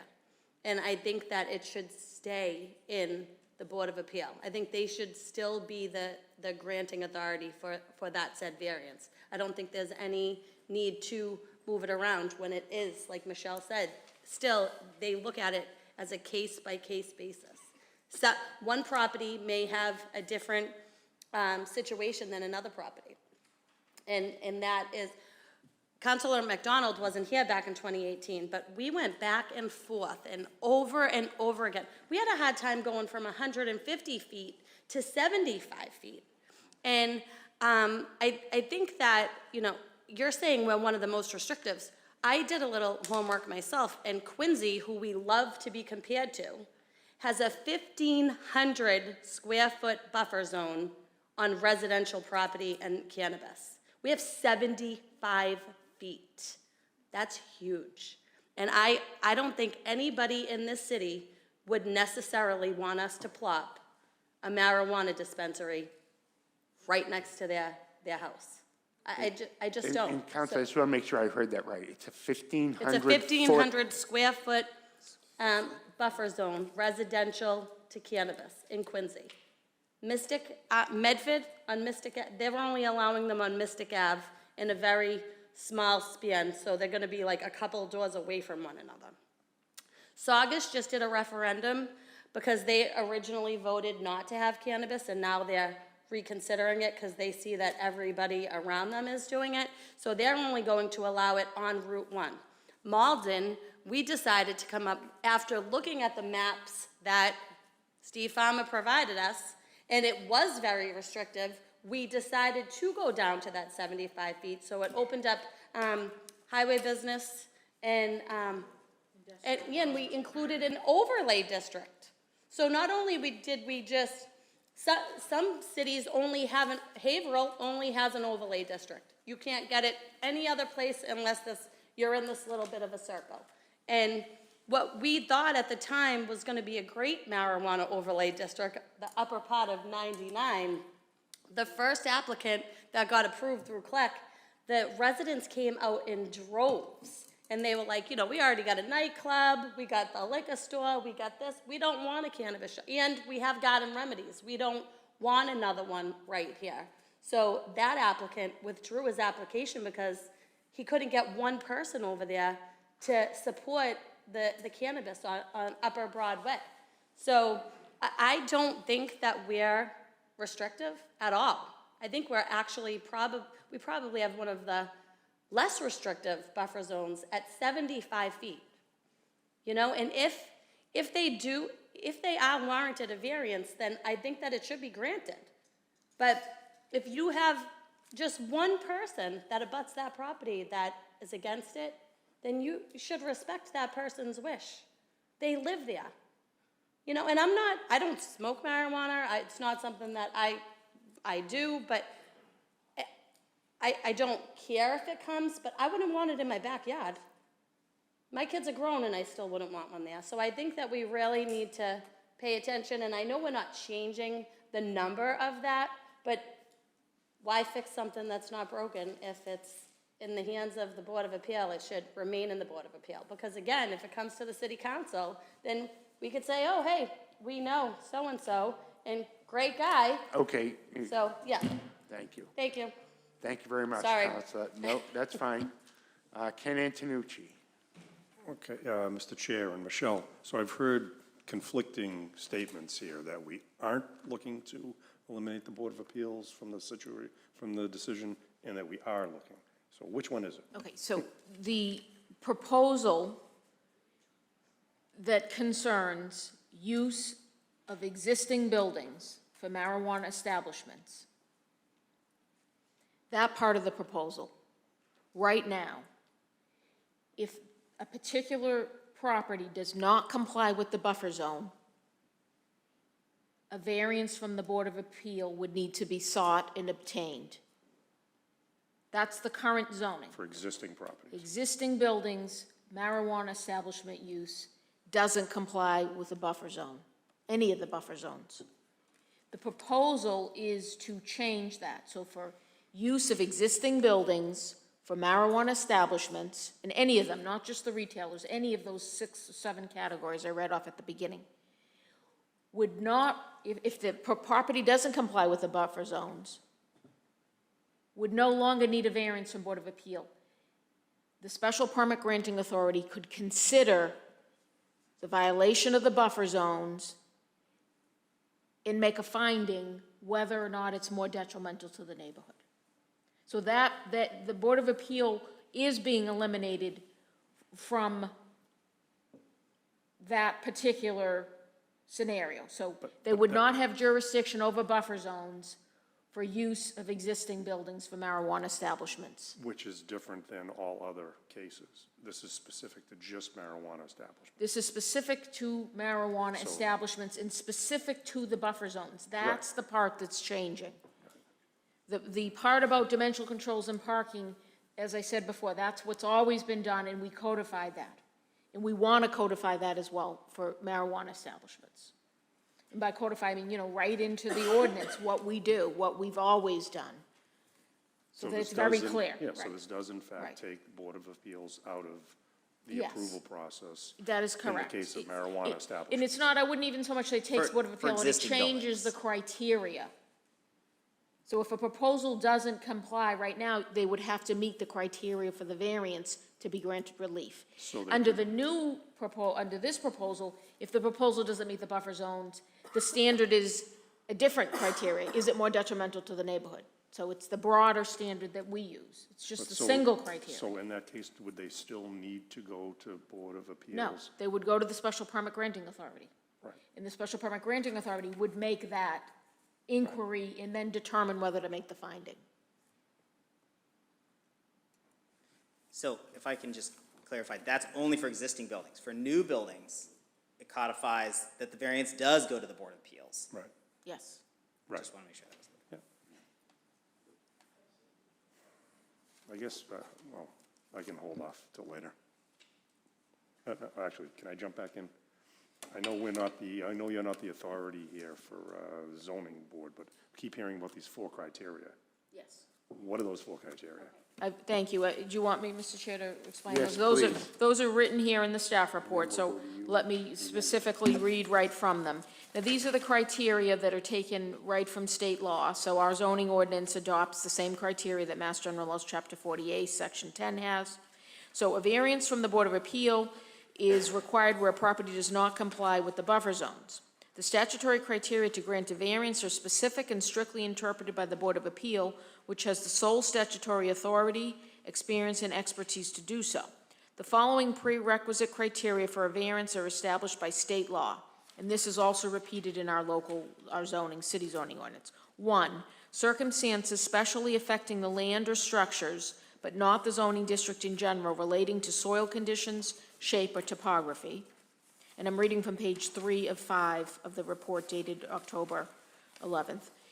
2, a literal enforcement of the provisions of the ordinance would involve substantial hardship, financial or otherwise. And 3, desirable relief may be granted without substantial detriment to the public good and without nullifying or substantially derogating from the intent or purpose of the ordinance. So those are the 3 criteria.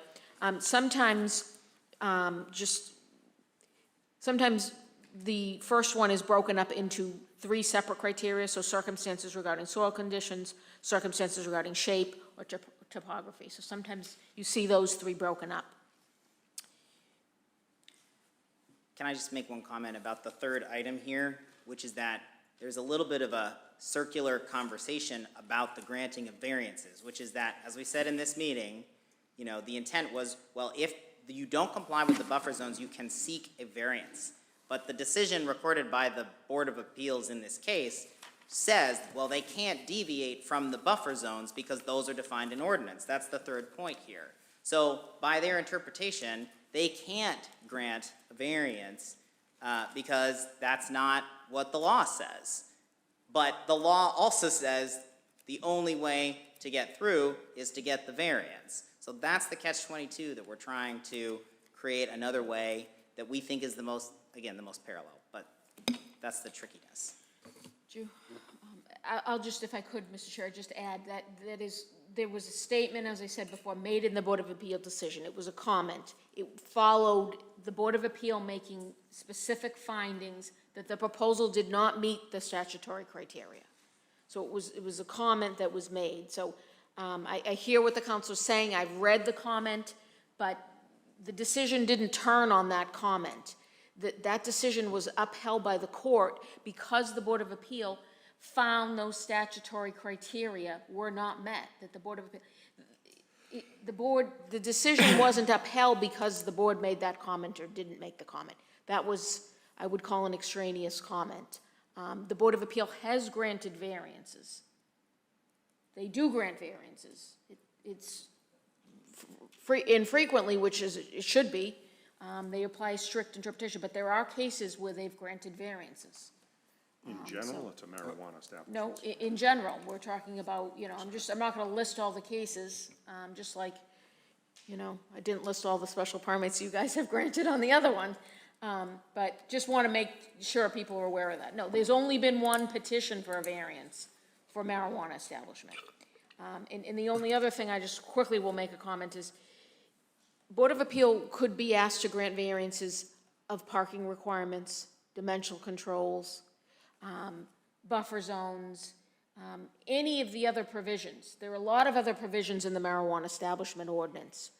The principal use restriction, you can seek a variance of any of those provisions. You can't seek a use variance, so you can't say, I want to put a retailer in Residence A. That would be a use variance. But they have jurisdiction to grant variances for all the requirements of the zoning ordinance except the uses. Okay. Patrick Hayes. Thank you. Michelle, you referenced other sections of our zoning ordinances that have buffer zones. And I think it's related to some of the adult entertainment uses. Yes. And those all require special permits, correct? Yes. So in those instances, are we in a position where we would be able to grant those types, a similar type of allowance if somebody deviated from those buffers? Or would they have to go to variance as well? They would seek a variance from the Board of Appeal. From the Board of Appeal? Yes. Okay. This is a unique provision to move that into the special permit granting authority. I would say it's a unique provision, based on my experience, to move it into the special permit granting authority jurisdiction. Thank you. You all set, Pat? Yep. Good. Eric Henry. Yeah, thank you, Mr. Chair. So if I'm following correctly, so the first part is Part A, I believe, is pertaining to new construction, and the Board of Appeal can weigh in on those matters because variance is required. But the B part is where for existing, they don't have the ordinance. I mean, ordinance does not say that they can do this. The ordinance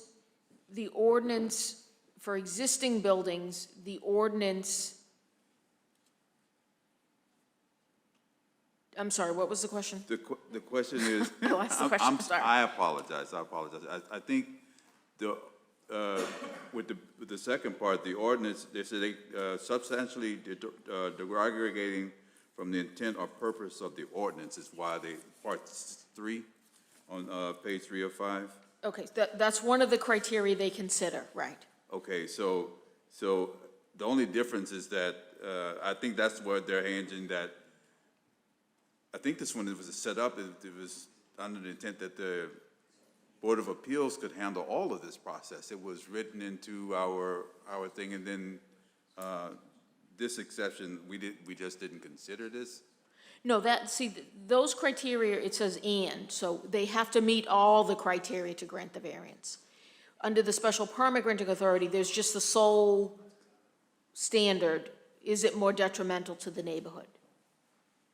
I should say for I can see the importance of having the ability to make a finding. I think that's what a lot of this conversation is hinging on. The Board of Appeals makes findings on variations of all of our ordinances and regulations. So I'm not tracking is why they're not able to do it here. If it's an issue of ordinance that they cannot do it, why don't we reconstruct the ordinance so that it would be that the Board of Appeal could do it all? They do grant the variances in accordance with those standards. For that particular case, they didn't think the standards were met, the criteria were met. Okay. I will yield, but I just, for me personally, I just never received a comfortable answer to why the Board of Appeals kind of reneged on that one. I don't understand the legalese behind it or something. What do you mean by reneged? Maybe that's not the Why proper they term. didn't allow it? Correct. I Decision, if anybody, I don't know if you think it's important to look at that, or anybody maybe wants to it's not. see it, or... Eric, do you want to hear the decision? While Michelle digs that out, if you need that as part of making your decision here, I'll go to Councilor McDonald and let him make the comment that he'd like to make. Yeah, well, just for it being read into record, I'm fine with that too. Thank you. Okay, I just wanted to note, we did take a look at, well, could we just simply clarify the Board of Appeals has the ability to make a variance in the buffer zone? Because reading through the minutes, watching the meeting, our interpretation was that in the case of existing buildings, there's sort of we're logicked out of a scenario in which, based on their comments on this decision, they would meaningfully entertain a variance. So we said, my first suggestion was, can we simply empower the board and clarify they can make this determination? And the answer we got back was no, because the prerogatives for the Board of Appeal are defined in state law, and you can't really change those. If that were a possibility, I would be happy to simply have it clarified that, yes, the Board of Appeals can grant an extension to the variance if they find these statutory things are clear. We were just told that wasn't a possibility. Okay. Yeah, and I'm not, I know what the council's saying, because I've heard that comment made, but they are empowered. They're empowered by state law and by our city ordinance. They are empowered to grant variances. So I think one person, and I was there for the hearing as well, so I think there was a comment made, but I think one comment does not, I mean, they made findings of fact, they made findings of law, they made a decision. So, I mean, and again, this went to court. This was upheld by the court. So they applied the law, the state law and the city law. They were empowered to do it. They made their decision, and it was challenged by the petitioner, and it was upheld. So I'm not sure. They are empowered to do it. We don't need to tell them we've told them already. State law tells them, and our city ordinance tells them. So. Thank you both. You all set? Yeah. You all set, Eric? Okay. I don't necessarily want to read this. I could just reference this into the record, Board of Appeal decision dated January 19th, 2022. Unless you Okay. want me No, to no, read that's it, I fine. mean.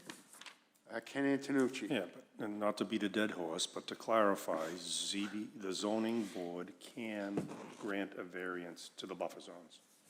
Yes, Okay, if certain criteria. If certain met. criteria If the met. board finds. Right. After a public hearing.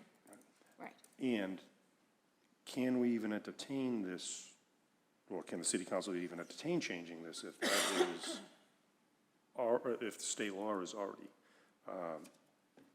mandating that ZBA is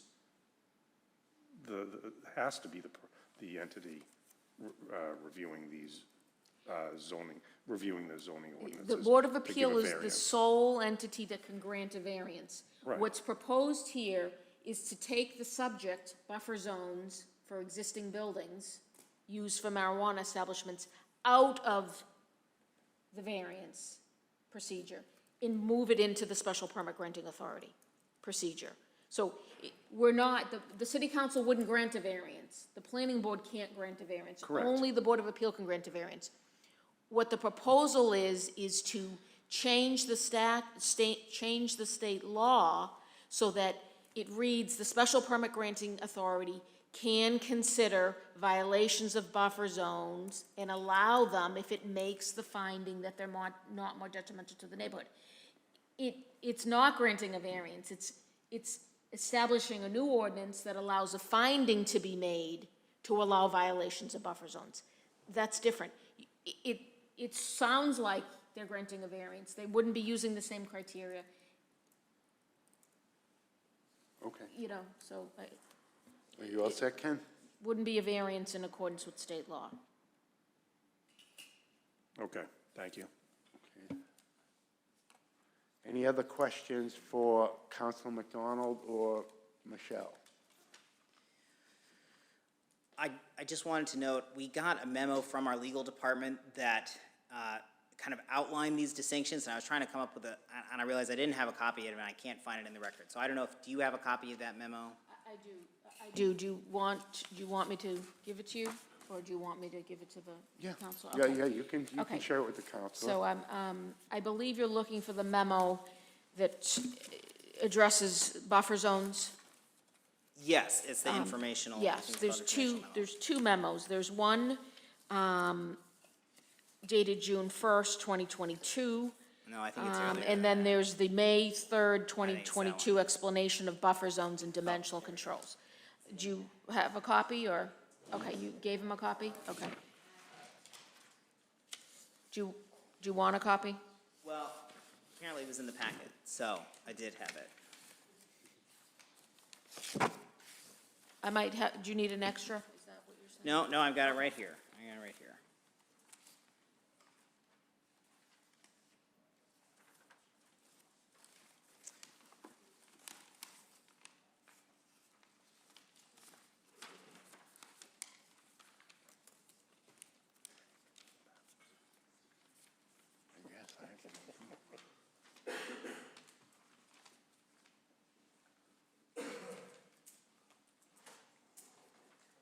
So I just think it spells out the difference between the buffers, the findings and the variance and so on, just if that was helpful, that's all. Right, and you all should have a copy of that in the package.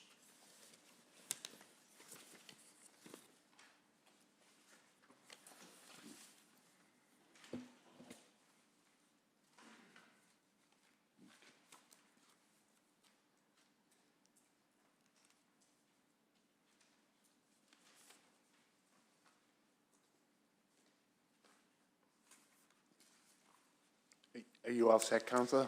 Or would you like a moment to read it? You know, I would simply say,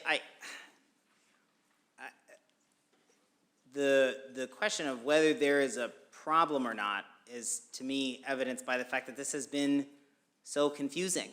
I would simply like it to say clearly in Malden City Code that somebody has the authority to make a finding or variance or anything related to the buffer zones in whatever criteria you want to set forth.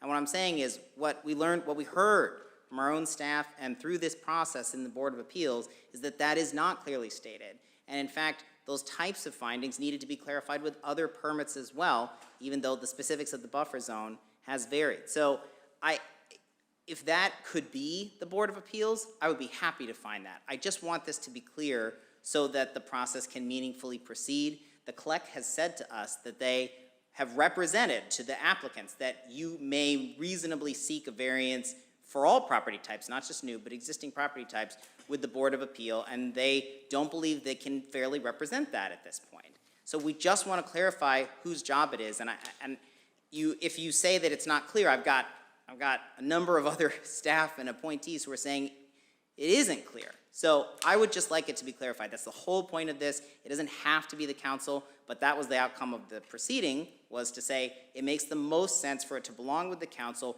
parallel to these other special permit granting changes that we already codified. That's just the basic request here, so. Okay, thank you. Michelle, are you all set? Yes. Are there any other questions or comments? And nothing else you'd like to add? I think I've probably said enough. Well, very good, thank you. At this point, we'll take anyone that would like to, I'd like to take a 2-minute break, bio break if people need it. Is there a motion to take a bio break? I'll make the motion.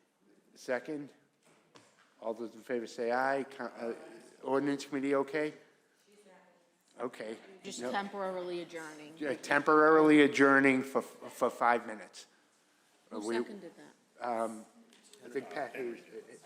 Pat Hayes? Okay, thank you. I didn't see. Okay.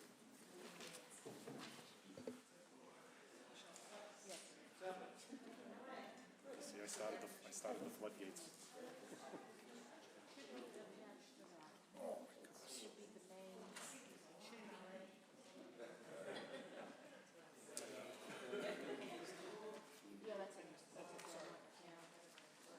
I actually caught that action. try to attach stuff so that you don't scramble paper stuff. And you get that tickle, and then you just go nuts.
So that's not my ward.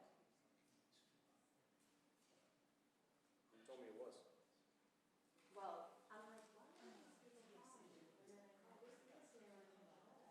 And I'm like, what is this guy saying? She's like, oh, you wanted to speak to Councilor Simonelli. I go, for what?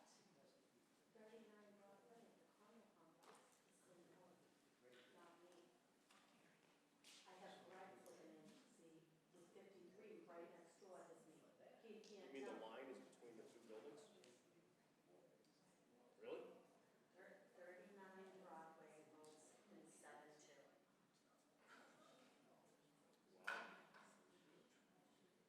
I forget who told me it was similar. Someone told me it was similar, and then you told me it was you. I thought it was me.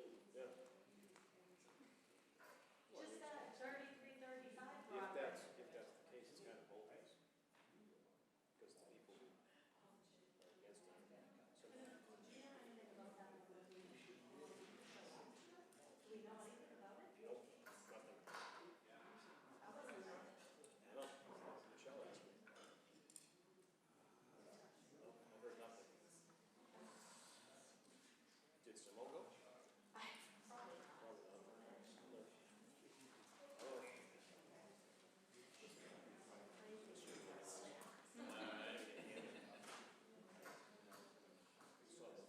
No. You saw the letters. That's horrible.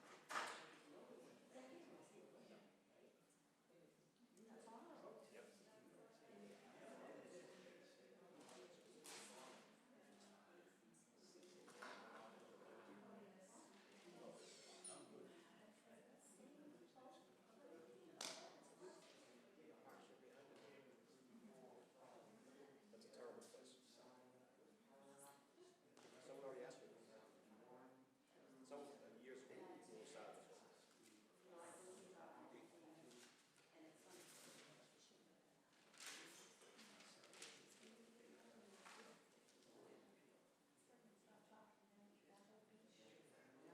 I issued when it first came on, he thought he was gonna get me the veterinary happy. Neil had extended. I know, but I think he thought that I was gonna. Yeah. Sorry. It didn't happen. All right. Good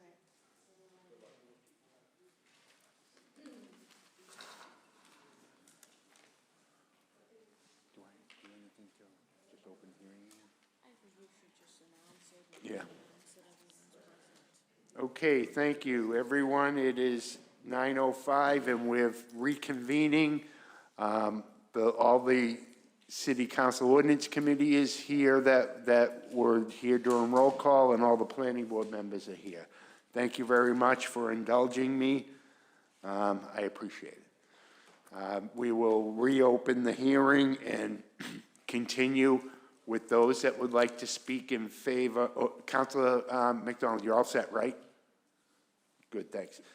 We will continue with those that would like to speak in favor of Council Paper 315-20/2022. Anyone that would like to speak in favor? And please sign in on the separate 315 sign-in sheet, thanks.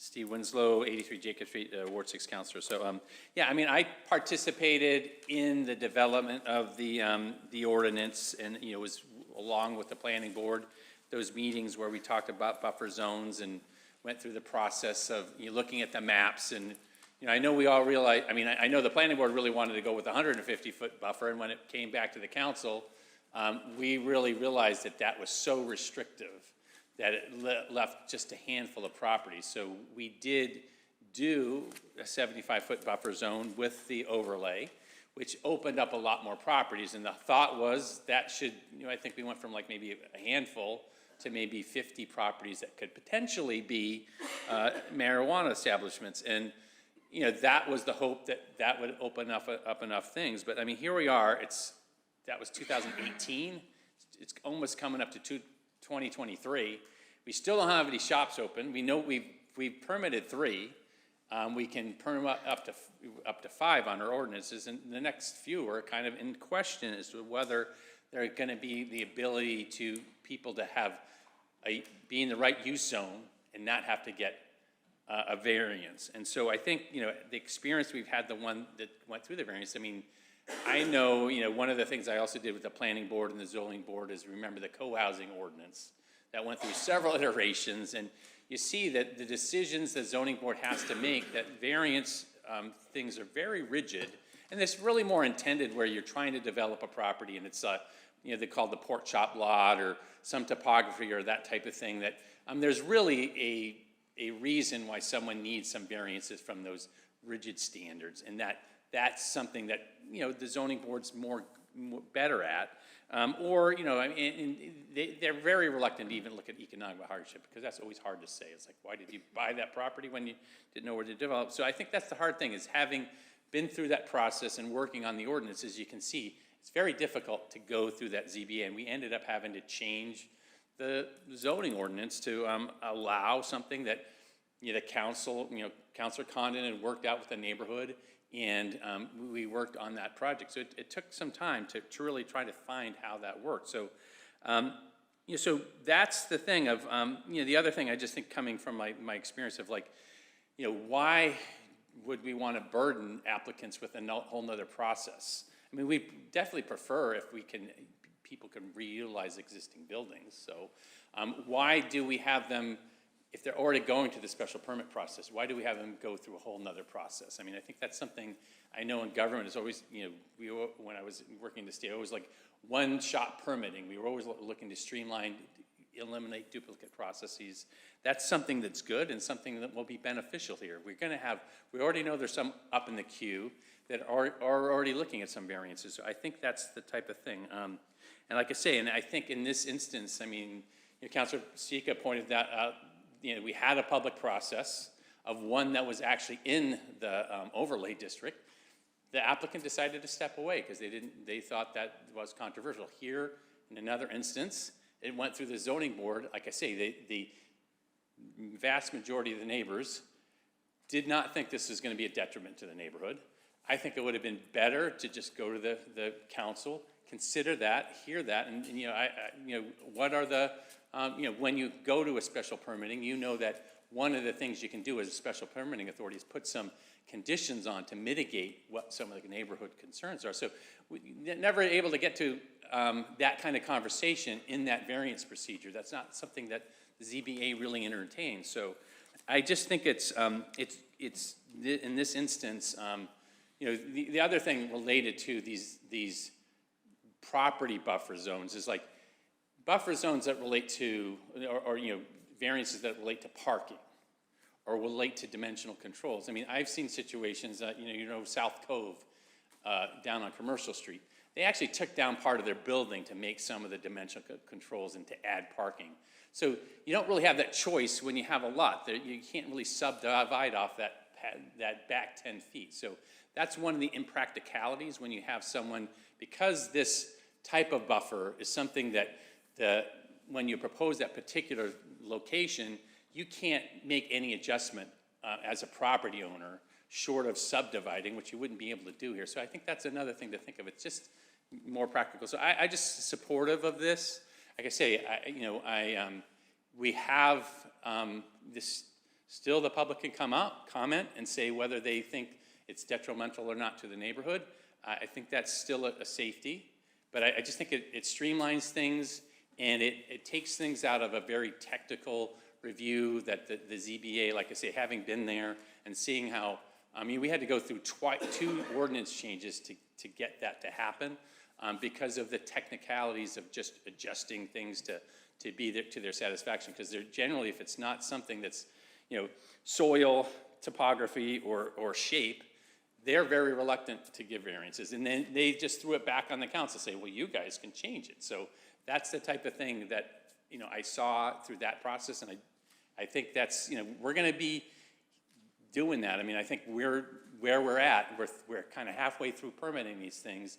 We have ones that are not conforming to our buffer zone. So if we don't have some reasonableness and shift this to the council and allow the council to make some judgments, we're going to be having to come back and either change the buffer zone proactively, or perhaps we might have to do it because of a legal order, because we are not conforming to the requirement to have enough permits for our community. So I just I think it's just a practical thing, and so I'm supporting of it. And like I say, I just think it's a practical thing that the special permitting authority, whether that's the council now or you guys, should have this ability to make the variance of the buffer zone if it's not detrimental to the neighborhood. So thank you. Great. Thank you, Councilor. Next, Councilor Colin Hayes. Oh, do I have to sign this again? Yes, because it's a separate list Yep. for the second paper. I think they are. I'm optimistic. Good evening, Councilor Karen Colon Hayes, City Councilor at Large, 105 Wyoming Avenue. I'm speaking in favor of this paper.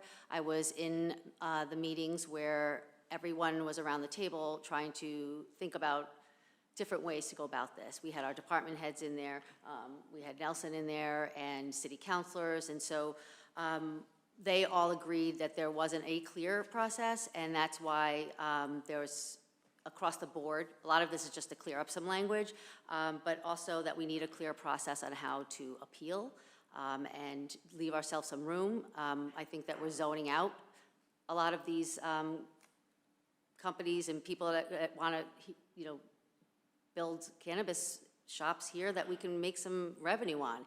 And it's been here for a long time. We voted it in, and we still haven't had anything done. It's quite clear something is wrong here, and let's just try and make it easier. So thank you all for your hard work on this, and I'm in support. Thank you. Thank you, Councilor.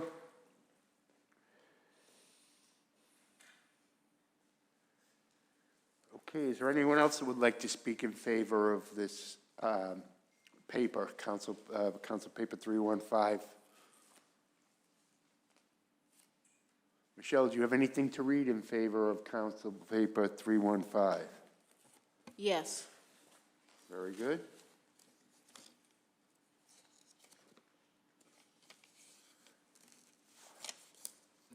I have an email dated August 11th, 2022. It reads, hello, my name is Seth Bender, and I live at 36B Henry Street in Ward 7 in Malden. I'm sending this email in support of paper 351-22, I think that's a typo, 315-22, to allow the city council to grant findings on cannabis buffer zones. This city needs to figure out a way to help out social equity applicants to get their dispensaries up and running instead of standing in their way. From my understanding, over 99% of the city is a quote buffer zone, and nothing outside that zone is even on the market. The current system in place is not serving the best needs of the city, and that must change. Signed, Seth Bender.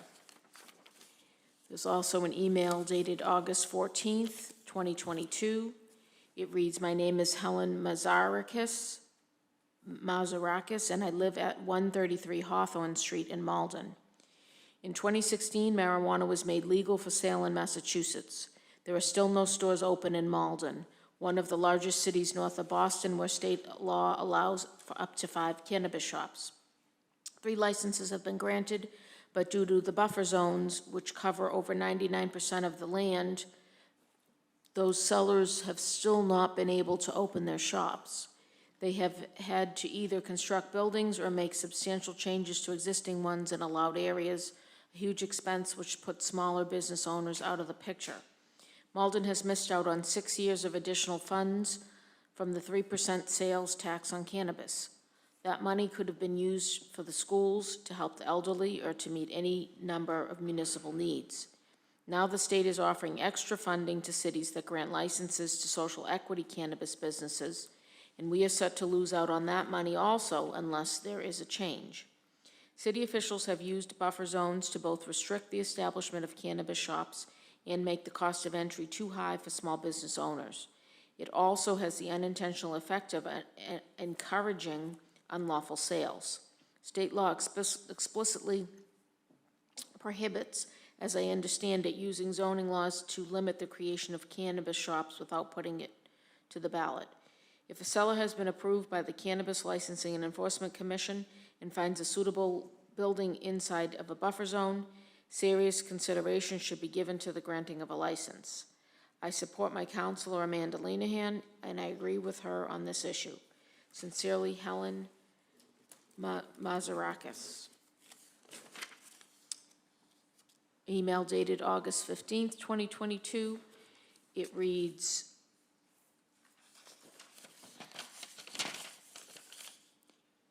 hello, I am unable to attend this meeting and request my letter be read into the record.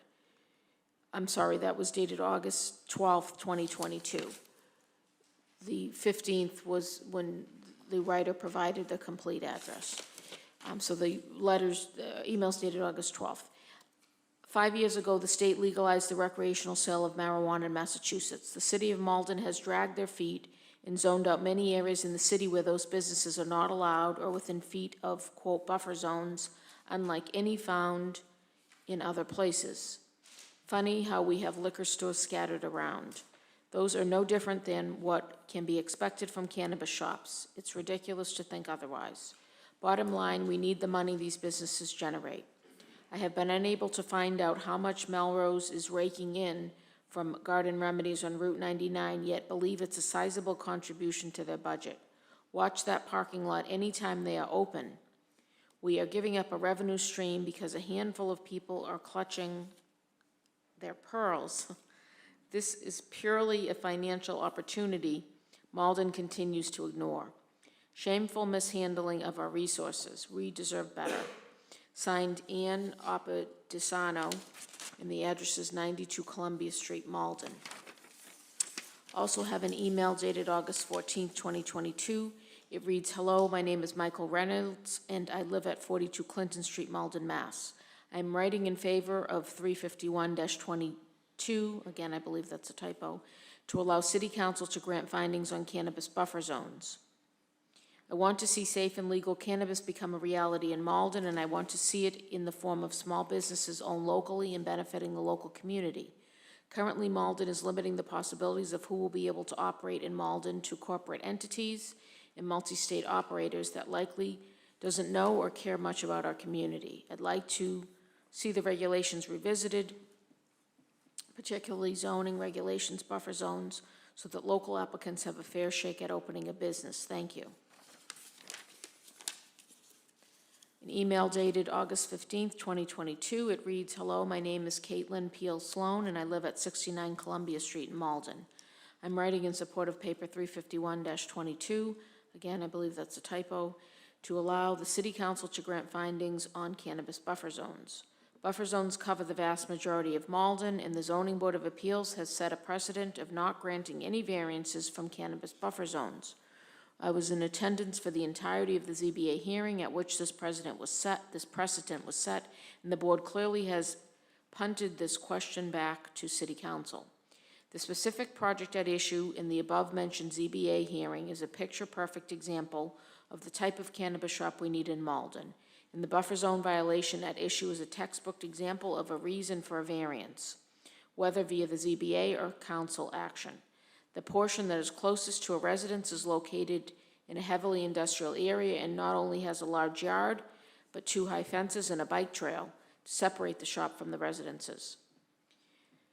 General Laws 94G requires that cannabis zoning in cities not be, quote, unreasonably impractical. The combination of Malden's draconian buffer zones and the ZBA's refusal to consider variances have created a wholly unjust and impractical situation for prospective cannabis applicants, especially social equity applicants who are limited in the properties they can lease by high commercial real estate prices. In the original cannabis law, as well as a recent amendment, the Commonwealth has indicated that getting social equity applicants to a successful license should be considered a high priority activity for cities. I'm eager to patronize a cannabis shop owned and operated by Maldonians and located close to my home. To be clear, I would still support the shop at issue in the ZBA hearing if it were even closer to my house. It rankles me to no end each time I drive past the Melrose shop on Broadway. It is ridiculous that Melrose is getting all of that tax money from a mediocre shop with no competition from great Malden cannabis shops. I appreciate Councilors Crowe, Lenahan, McDonald, and Simonelli for moving this conversation forward, and I urge the council to remedy the illegal zoning situation for cannabis in Malden. Signed, Caitlin Peel Sloan, 69 Columbia Street. An email dated August 15th, 2022. It reads, greetings, my name is James Meikle and I live at 60 Main Street in Malden. I'm writing in public comment today in favor of paper 351-22, I believe is a typo. I believe we should move ahead with the City Council making findings that applicants are not detrimental to the neighborhood rather than exclusively relying on buffer zones. I don't believe that the current policies reflect what voters supported, either at the state level or within Malden, and they also open us to litigation and liability in the future. I've been involved in buffer zone legislation in my prior career. They're complex to implement, can be very subjective, and hard to update and maintain. It's clear just by outcomes with so few businesses even in progress here, while those in neighboring cities have already opened, that the complexity we've introduced with ours meets the unreasonably impracticable standard at the state level. With the new social equity funding passed at the state level, now is the perfect time to revisit this decision. Making the process more predictable will greatly reduce startup costs, which benefits smaller businesses much more than larger out-of-state conglomerates. I'd like to see businesses operated by local growers in Malden instead of seeing that shift in recreational money go to everyone around us except for us. And I would feel much happier with a cannabis store than a liquor store in my neighborhood for that matter. They don't have to put up with anything like this buffer zone, even though they're much more dangerous and disruptive to the community and to neighbors. Thank you for considering this. James Mickle, 60 Main Street, Malden, Mass. And then I have an email dated August 15, 2022.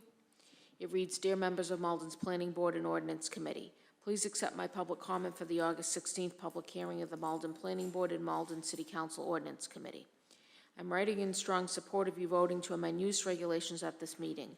I ask you to allow the City Council to grant findings on cannabis buffer zones, making any amendments called for in City Council Paper 315-2022 or other items on the agenda to achieve this outcome.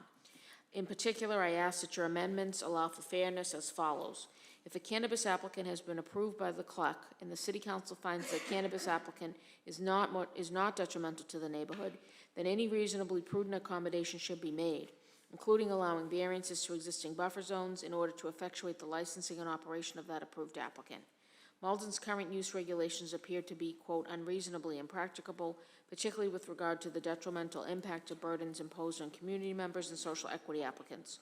Malden current regulations appear to violate Mass General Laws 94G, Section 3A, whereby a city or town may adopt ordinances and bylaws that impose reasonable safeguards on the operation of marijuana establishments, provided they are not unreasonably impracticable and are not in conflict with this chapter.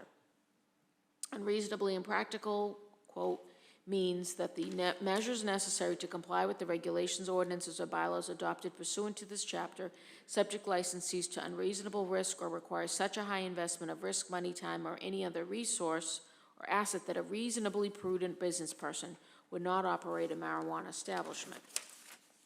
And that was the state law 94G, quote, your urgent action is required in order to achieve social equity and clear the inequities which now exist around use regulations for marijuana establishments in Malden.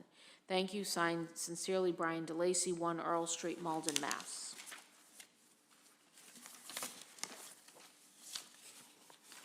So that's all we have in favor?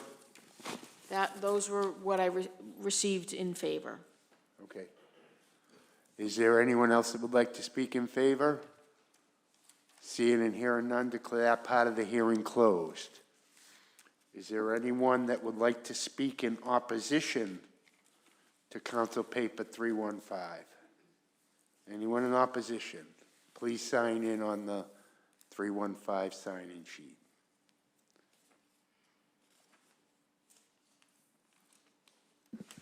Good evening again. Jadine Sika, Ward 8 City Councilor, 12 Cleveland Street.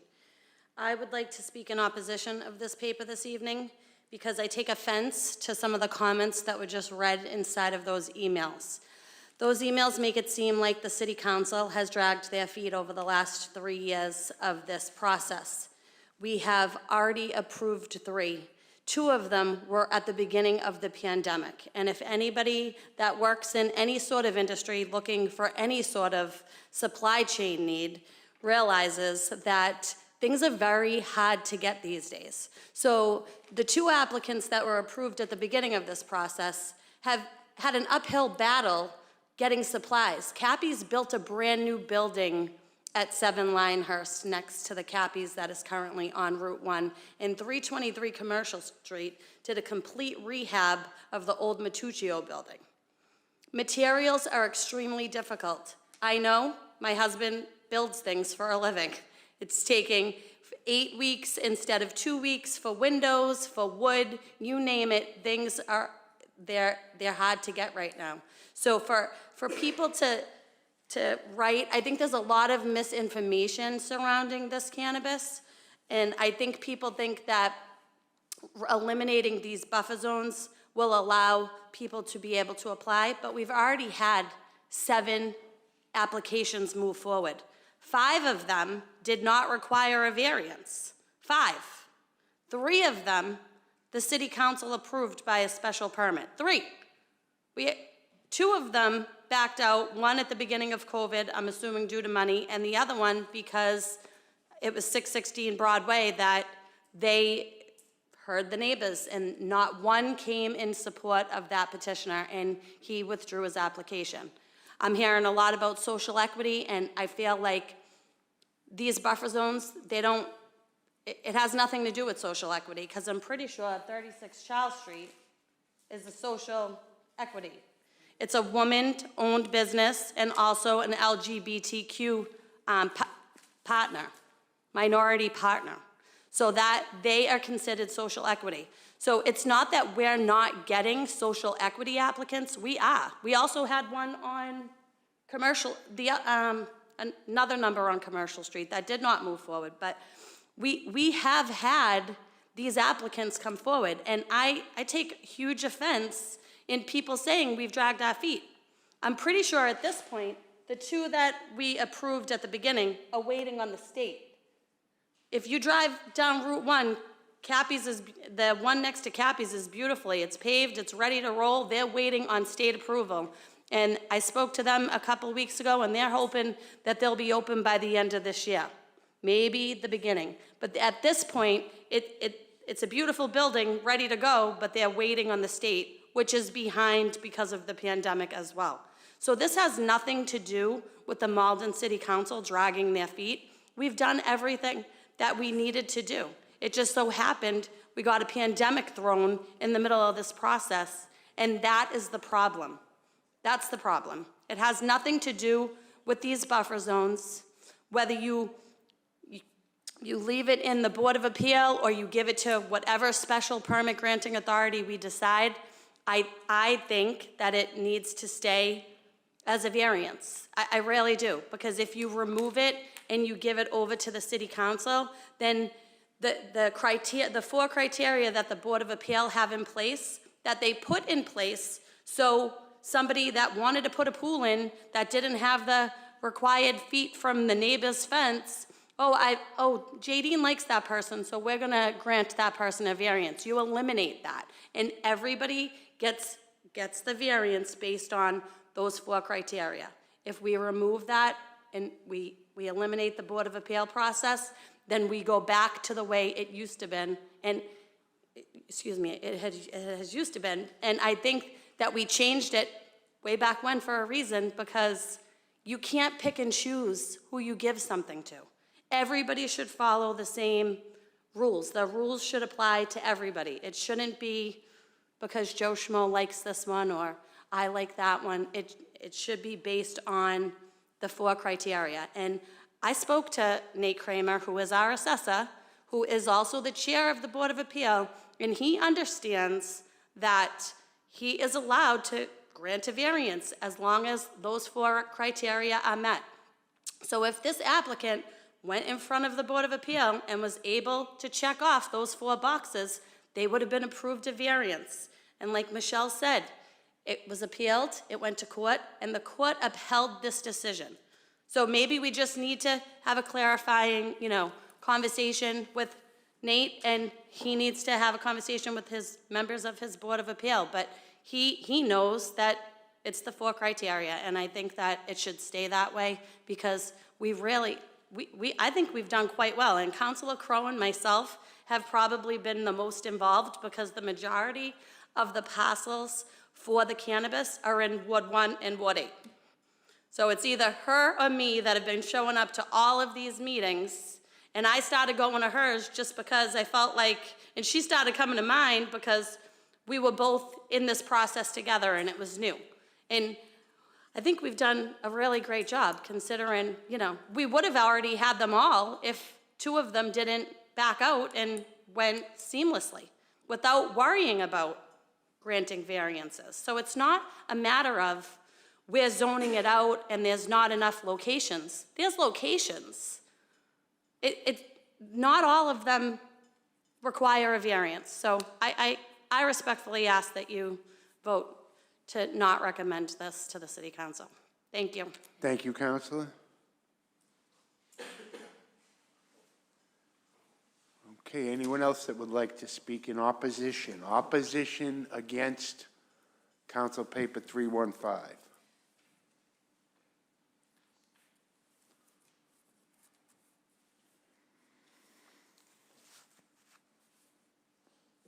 Hi, my name is Kim Sterrett. I live at 73 Bowman Street. And unlike most of the folks in the emails that Michelle read, I am from Ward 6, and I just believe that this is something that should stay with the Appeals Board. Thank you. Thank you.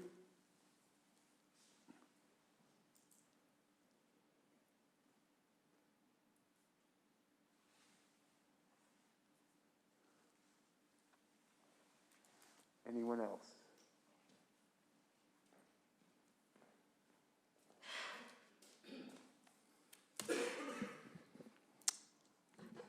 Neil Kinnan, 11 Spruce Street, Malden, Ward 6. And out of all the people that spoke in favor, as Kim said, almost all of them, like that evening at the Appeals Board, the vast majority were from outside of Ward 6. So the Appeals Board heard from a resident from Ward 6 who was a direct abutter who had not been consulted about the actual operation. But I'm here to oppose changing the city ordinance to allow for the Malden City Council to change the ordinance to take over the granting of variance requests on setbacks on buffer zones as required by the current ordinance The reasons why are as follows. One, the city ordinance, the Malden Appeals Board is deemed by the city in its ordinances today and on the website under its current description, it hears and determines appeals from the building inspector on variances for commercial and residential properties, special permits in accordance with the Malden zoning ordinance and Mass General Laws 40A. Further, under Mass General Law, Section 14, a Board of Appeals shall have the following powers. 1, to hear and decide appeals. 2, to hear and decide petitions for variances. As we can only have 4 or 5 marijuana facilities, and that is debatable today, we may only need to have 4. And we have licensed at least 2, but I've heard 3 tonight, without changing the ordinances and the city and state standard protocol on providing for variances if needed. There clearly is no need to set an exception to the standard process for marijuana establishments. In fact, I often wondered why the approval process without variances was not put to the planning board, where far less politics would occur. The fact that this idea is even being discussed when many locations exist where marijuana could go and have applied for in the past and been approved, a couple who withdrew for various reasons, shows that it's become highly political. And the fact that people keep mentioning a certain issue which got rejected as being it shows it's political. This was created, again, this politics by one entity. The City Council, despite the Appeals Board rejecting the variance request, the fact that the City Council would have a meeting, and that's what happened, a City Council had a meeting regarding marijuana use at a specific site, already rejected by the Appeals Board, and a proposed ordinance not even heard by the Planning Board or the full council, and have it at the police station with the entity that had been rejected already, who was in court with us, shows indeed that this is all about politics. And politics in a way that is quite shocking for somebody who was on the city council, that we would be meeting with somebody who was currently suing the city and having public meetings where a notice went out regarding that meeting, but it was supposed to be the city councilor's meeting. It said nowhere that the meeting would be for a certain entity, but those residents who showed up were very surprised when they showed up that that entity was giving the presentation, and that entity had indeed paid for the advertisement that went in the newspaper without their name on. That's pure politics, folks. Never seen in the city before. Now, Councilor Segal, the good counselor at large, he has heard that we're more restrictive. Maybe we are, maybe we aren't. But I can assure you we're not more restrictive in terms of buffer zones and distance. Councilor Segal cited correctly Quincy, and Quincy is 1,500 feet from a residence. Quincy is very much like Malden, much larger population, a larger area, but it has zoned it into only a few places. One is the shipyard. Let's take Melrose, our next door neighbor. Melrose has one area, 100 yards on Route 99. You can go nowhere else in Melrose, nowhere near at home. Or let's take, as she said, Medford. The same thing, Riverside, one on Riverside Ave and then Mystic. Non-residential areas all squeezed into one location. And this idea that we are this restrictive and nobody's gotten approved. Quincy approved their first this year, at the beginning of the year. Medford didn't start getting going on approving them until this year as well. So that's a fallacy about this city not approving them. This city's been ahead of the deal. Whether or not somebody can open something up quick enough, again, in pandemic, that's a different thing. The last thing I would say is keeping it with the appeals board. Also, the appeals board exists for this reason. Here's the houses that are near it. The closest house, the abutter is against it. Appeals board exists to protect the rights of the individual, not necessarily the rights of the majority to bulldoze over that individual. And if anybody up here says, well, I'd like to have one within 75 feet, then I think the city council ought to change the buffer zones and ought to change them under 75 feet and ought to locate them in every ward. Because you heard from a lot of residents tonight that were read from Ward 3, Ward 7, Ward 4. They can't be located there. They can't be located next to their house. So we always have to look at how would I feel if somebody was going to put this next to my house. And I think the appeals board does a wonderful job on weighing that. And the co-housing situation is an example where they rejected it, but then major changes were made to that project before it ultimately got approved. The appeals board could look at this again, but only, and I defer to Michelle Romero, but only if major substantial changes were made and they went back to them. I don't know what those would be, but that's the only way within 2 years. Nobody should take your authority away. Nobody should strip the appeals board authority away for one instance. Thank you. Thank you, Mr. Kinnon. Is there anyone else that would like to speak in opposition to paper 315? Michelle, do you have anything to read in opposition to paper 315? Yes, I do. I have one letter dated November 9th, 2022. It reads, Dear Chairman Charles Iovan and Malden Planning Board, my name is Tom Tamagna, and I am a longtime Malden homeowner over 26 years at 39 Waite Street, a direct abutter of the property at 926 Eastern Avenue that was formerly proposed for a marijuana dispensary. I was the closest abutter to that property at 60 feet away, inside the 75-foot current buffer zone required by ordinance. I am writing only because I cannot attend tonight's meeting to oppose the changes proposed to the current marijuana buffer zones on your agenda, specifically City Council Paper 315, 2022, to amend use regulations for marijuana establishments. When Malden enacted the ordinances for marijuana facilities, I did not oppose, although I know many people did.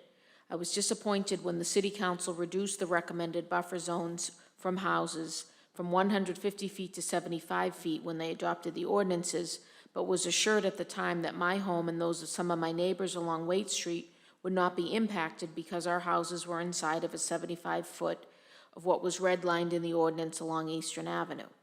Fast forward to January of 2022, and I received a notice that not only was there a proposal to put a dispensary where they could sell marijuana 60 feet from my home, but that it was also going to be a grow facility where they would be growing marijuana. There is no doubt having such a facility abutting my home will create a situation where future resale value will decline for numerous reasons. Simply put, any reasonable person knows it will reduce the number of people willing to buy it. Further, as a lifelong resident, I do not want to move.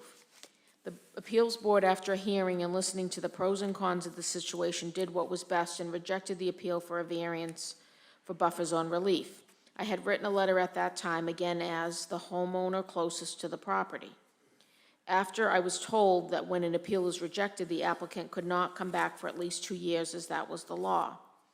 Well, now I've learned somehow a change to the buffer zones is being requested by some of the city council to assist this applicant to receive that variance, which was already rejected, and although some may deny it's for that reason, the proof when an ad was already run in the local newspaper in August for a public hearing on that exact facility again without mentioning the exact petitioner makes that pretty clear. As I cannot be at tonight's meeting, I'm asking for the proposed changes to be rejected, particularly taking the Appeals Board authority to rule on buffer zones away. The Appeals Board is set up to deal with such issues, much as the Planning Board is set up to provide most special permits. In fact, not sure why the Planning Board is not the approver of special permits for marijuana establishments to begin with. The fact nobody got specific notice on the meeting on August 31st, which took place at the Malden Police Station, that it was actually the community outreach meeting by, quote, Benevolent Botanicals to discuss their potential dispensary that was previously rejected by the Appeals Board and was in litigation, seems like the City Council must already know or be conjing on what the outcome is going to be from where I sit. Isn't this the cart before the horse, in that someone must have communicated to the rejected applicant, one suing the city, that passage of a new ordinance was a done deal or pretty close? What is one to believe? There are many promises being made about this facility, traffic, cleaning up, etc. However, anyone who knows anything about marijuana understands that a gross facility doesn't belong 75 feet from a home, let alone 60 feet, as no matter what promises are made, odor is going to be an ongoing problem, as well as serious potential for break-ins and robberies. And this is not an issue about 926 Eastern Ave alone, but one that will have far-reaching impacts going forward. As we all know, once an exception is made, others certainly will occur. I respectfully ask you to consider whether you would want the 60 feet from your home, no matter where you lived, and then no matter how many people speak in favor, understand, just because I am only one person, one family, should I not be afforded the respect along with all the unsuspecting people who have homes inside 75 feet across the city in the future? I will be the person impacted today. Who will it be tomorrow? I respectfully request you reject the buffer zone reductions, or at least table the paper and have a widespread, transparent public hearings across the city regarding buffer zone reduction. And if they are to be allowed, then perhaps the entire map of locations marijuana is allowed should be completely redone, instead of what appears to have been a bait and switch that only affords certain homeowners protection from encroachment. After a proper hearing and rejection by the Appeals Board, which, like the Planning Board, is supposed to mitigate the politics of issues, it is very clear with what has gone on since, quote, Benevolent Botanicals rejection in January, some on the City Council are asking for these changes only because it is a preferred applicant and politically motivated. There is no compelling reason to make these changes. There are plenty of locations for marijuana facilities to locate, as 3 are already approved, and many locations still over 75 feet from anyone's homes are still available. Thank you for your time and consideration. Thomas Tamagna, and the address is 39 Waite Street, Malden, Mass. Also have a letter dated November 9th, 2022. It reads, Dear Chairman Charles Iobin and Malden Planning Board, my name is Anne Marie D.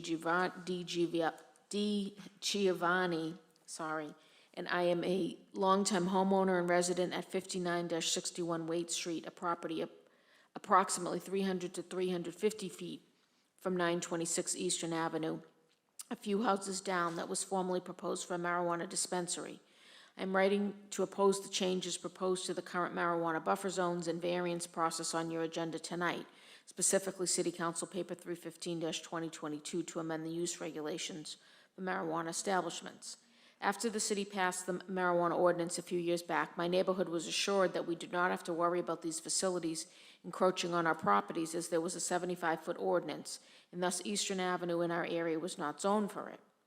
After the Appeals Board hearing in January, when the variance to the buffer zone was rejected, I thought the issue was dead, but recently found out that indeed some on the City Council are now trying to change the ordinances to allow the City Council to take the Appeals Board's authority from them, and then allow the rejected petitioner to come forward in order to provide them a variance. This seems like double jeopardy for the homeowners in our neighborhood, and does not seem wise to change ordinances and variance granting ability because of one entity. As I am a real estate professional, I also caution that to put such a facility, which includes growing and manufacturing of marijuana, so close to homes will limit the resale values of all our homes, given that many people would never choose to live near a marijuana establishment of any kind, let alone a growing and manufacturing facility within a few feet of one's home. I hope that you will reject this request by the City Council for the greater good of the neighborhood and city, as there are certainly many more appropriate places, less impactful to the citizens, and there is no need to reduce or allow the granting of variances to be moved from the appropriate authority of the Board of Appeals. Thank you for your consideration. Signed, Anne Marie Di Giovanni, address 59 Waite Street.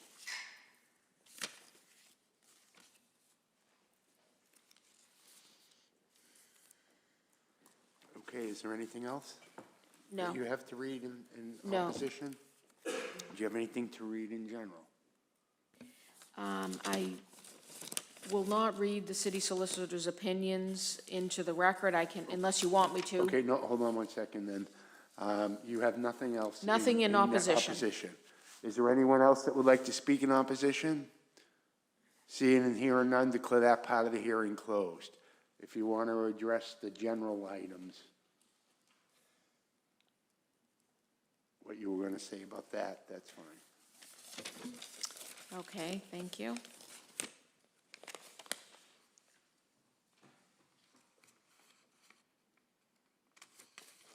Yes, there are two, one is attached to the staff report, so I'll reference that. I don't know if you want me to read that into the record. That is opinion, just give me a minute, let me get that.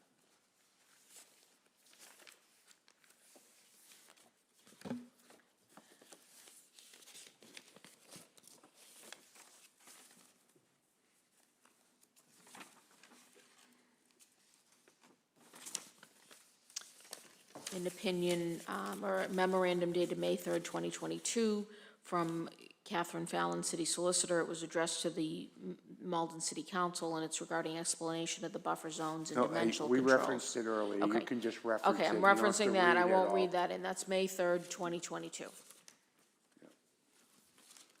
That's it? That's it. Okay.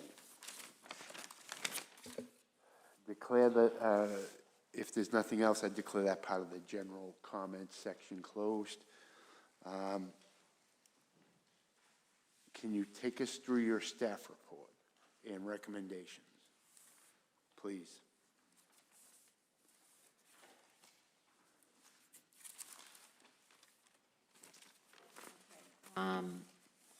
There is the planning report and recommendation dated October 12th, 2022. I won't read it. It's incorporated by reference into the record. I won't read it in verbatim. We heard about the proposal, current ordinance cited here. I won't read that into the record. We've talked about it.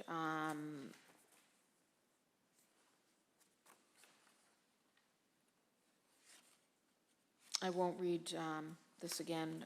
Well, I'll read parts of it. I guess there are provisions of the current city zoning ordinance relevant to the proposed amendment. The special permit is required for a marijuana establishment. The special permit granting authority is the city council. We've already talked about paper 286, where there's a proposal to change it to the planning board.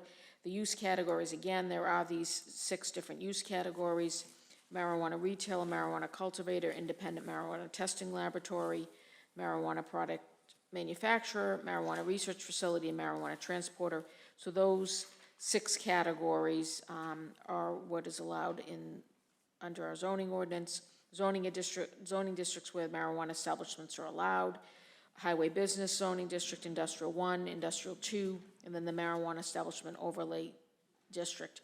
You have a copy of the Title 12.12-190, which is the entire zoning ordinance regarding marijuana establishments. You also have a copy of the zoning map attached. The established buffer zones, which are listed in that ordinance, are cited here. I won't read them into the record. And then finally, I note the provision that the building commissioner determines compliance with buffer zones. I'm giving you some other background provisions of city ordinance and state laws. Specifically, Malden ordinance requires for at least one of the licenses, preference shall be given to an applicant where at least 51% of the business is owned by a resident of Malden, who has been a resident for each of the past five years, or an applicant who would qualify for the Cannabis Control Commission Economic Empowerment Priority Review, or the Social Equity Program, or a minority business as designated by the Commonwealth of Massachusetts. And we heard some testimony about that. One of the approved special permits that's in the process does qualify. I believe it is for the minority-owned business, a women-owned business. There's some information I've given you, I won't read it into the record, about the state commission's equity programs. The definition of what unreasonably impracticable means is here, which I previously read. I also note state law was recently amended, and that is specific to financial incentives for communities to license social equity applicants, some revisions to regulations regarding host community agreements and community impact fees, and then again, regulations regarding a social equity trust fund and on-site consumption. None of those are directly related to the proposed amendment, but I'm just noting that as background reference. So we kind of went through this before. I'll briefly go through this again. So there's a couple different sections of the proposed amendment in paper 315. One has to do with regulations for use in new buildings to be constructed. In terms of purpose and intent, the amendment is administrative in nature. It's to clarify the relief required for violations of dimensional controls and parking requirements and noncompliance with buffer zones. It's to codify the current protocol and administration. So under the current zoning, a variance is required. Again, this is for use of new buildings to be constructed for marijuana establishments. So under current zoning, a variance is required. Under the proposed zoning, a variance is required. And as we discussed, per state statute, only the Board of Appeal may grant variances. The second part has to do with regulations for use of existing buildings, specifically regarding dimensional controls and parking requirements. Again, in terms of purpose and intent, the proposed amendment is administrative nature. It's to clarify the relief required for violations of dimensional controls and parking requirements, codifies the current protocol and administration, renders the language of the ordinance consistent with the current interpretation. Under current zoning, where use of an existing building creates new or increased violations of dimensional controls or parking requirements, the special permit granting authority may allow the violations under the special permit, provided the special permit granting authority makes a finding the new or increased violations are not more detrimental to the neighborhood. Under the proposed zoning, the amendment will expressly state the relief required for new increased violations of dimensional controls and parking requirements. I've given you that language, so it would specifically state if the city council makes the finding that any creation or increase in violations of dimensional controls and parking requirements will not be more detrimental to the neighborhood than any new or increased violations of dimensional controls or parking requirements may be allowed by the special permit granted by the city council and shall not require a variance. So again, the proposed zoning will codify what we're currently doing, and that's considered an administrative change. It would not be a substantive change. And finally, the third part of this proposed amendment in paper 315 has to do with buffer zones. In terms of the purpose and intent, that is unclear. The amendment is substantive and significantly changes the current ordinance regarding buffer zones for marijuana establishment uses. Its necessity is unsubstantiated by the ongoing permitting of marijuana establishments in the city. We'll get into those details further below when we talk about exemptions. I've given you some information about buffer zones here. This is actually taken from, largely in part from the city solicitor's memo that I referenced, dated May 3rd. In terms, do you want me to read that into the record, or? Yes, please. Okay, so buffer zones are unique zoning controls that relate to the use of the property and establish a specific area and distance, a buffer between a proposed use and surrounding properties with other uses. The objectives of buffer zone regulations for marijuana establishments are in accord with and or the same as much of the purpose and intent of the city zoning ordinance, to address incompatibility of uses, to prevent conflicts between land uses, to protect other properties from potential impacts of particular use, to minimize impacts on abutting and surrounding properties, to conserve the value of land and buildings, and to encourage the most appropriate use of land throughout the city. I will note that the current buffer zone regulations were recently established and necessitated by the following specific characteristics of Malden. The city is densely populated and densely developed. all uses that are the subject of the buffer zones, so the residential, public, private schools, parks, playgrounds, recreational fields, facilities, religious facilities, and daycares are located throughout the city in all zoning districts where marijuana establishments may be proposed. So, under current zoning, we've talked about this, I'll be brief, a variance from the Board of Appeal is required where a property does not comply with the buffer zones. Specific statutory criteria to grant a variance, they're listed here. They're the same in our ordinance as they are in the state law. I won't read those again. Under the proposed zoning, for property that does not comply with the established buffer zones, the proposed amendment changes the type of zoning relief required from variance to special permit. So the amendment would eliminate the requirement for a variance from the Board of Appeal and allow the special permit granting authority to reduce buffer zones by only a discretionary finding as part of the special permit. So the proposed new ordinance would read, or the amendment reads, if the City Council makes the finding that any creation or increase in violations of buffer zones will not be more detrimental to the neighborhood, then any new or increased violations of buffer zones may be allowed by the special permit granted by the City Council and shall not require variance. Again, this is specific to use of existing buildings for marijuana establishments, any of those 6 categories. So I've listed here some outstanding concerns regarding how the proposed amendment may impact the administration of the city zoning ordinance for the following reasons. 1, failure to recognize substantive differences between distinct zoning requirements for marijuana establishments. The proposed new regulation incorrectly treats buffer zones as the same type or kind of zoning control as dimensional controls and parking requirements. Buffer zones relate to use of the property in relation to uses of surrounding properties. Dimensional controls relate to the property and building itself, regulate physical characteristics of a property and building, for example, lot area, yard setbacks, and height. Parking requirements relate to the use and size of the property or building. Second concern, the elimination of the statutory variance process and removal of the protective checks and balances system of the current ordinance. The proposed new regulation would be administered by the same permitting granting authority, the special permit granting authority, which administers use regulations, and it eliminates the statutory function of the Board of Appeal to grant variances. Third concern, promotion of inconsistent application of established zoning standards. The proposed new regulation would be administered by elected officials who form the city's legislative body and have less experience in administration of the zoning laws. Fourth concern, introduction of a discretionary mechanism to reduce buffer zones. The proposed finding not more detrimental is a broad discretionary standard in contrast to the strict criteria for a variance. It may be met by a low, simple majority threshold, 50%. So 50% would be considered not more detrimental. Would be the limit, the minimum limit. The fifth concern, establishment of an overly broad regulation that applies to all marijuana establishment use categories, the 6 that I've named before. It applies to all marijuana establishment buffer zones, the ones that I named before. I won't read them, 1, 2, 4, 5, 6, 7, the 7 that are listed in our ordinance, and also allows reduction of any buffer zones by any extent up to 100%.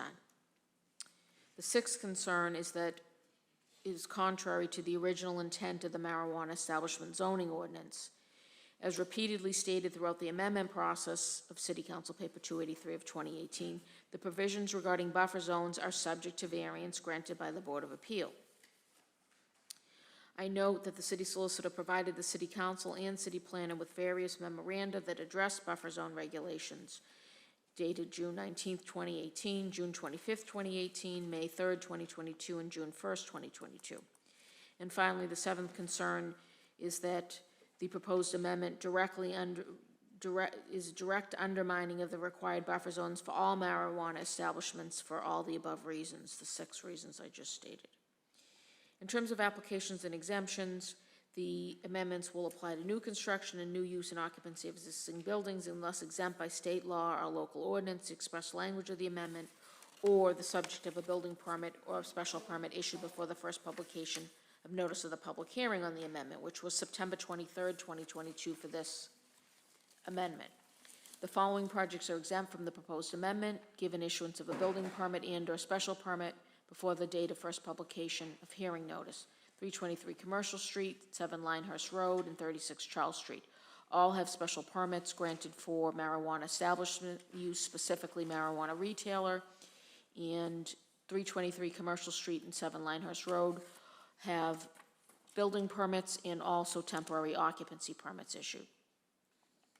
As I mentioned before, per statute, applications for permits in the processing stage when publication occurs are not protected.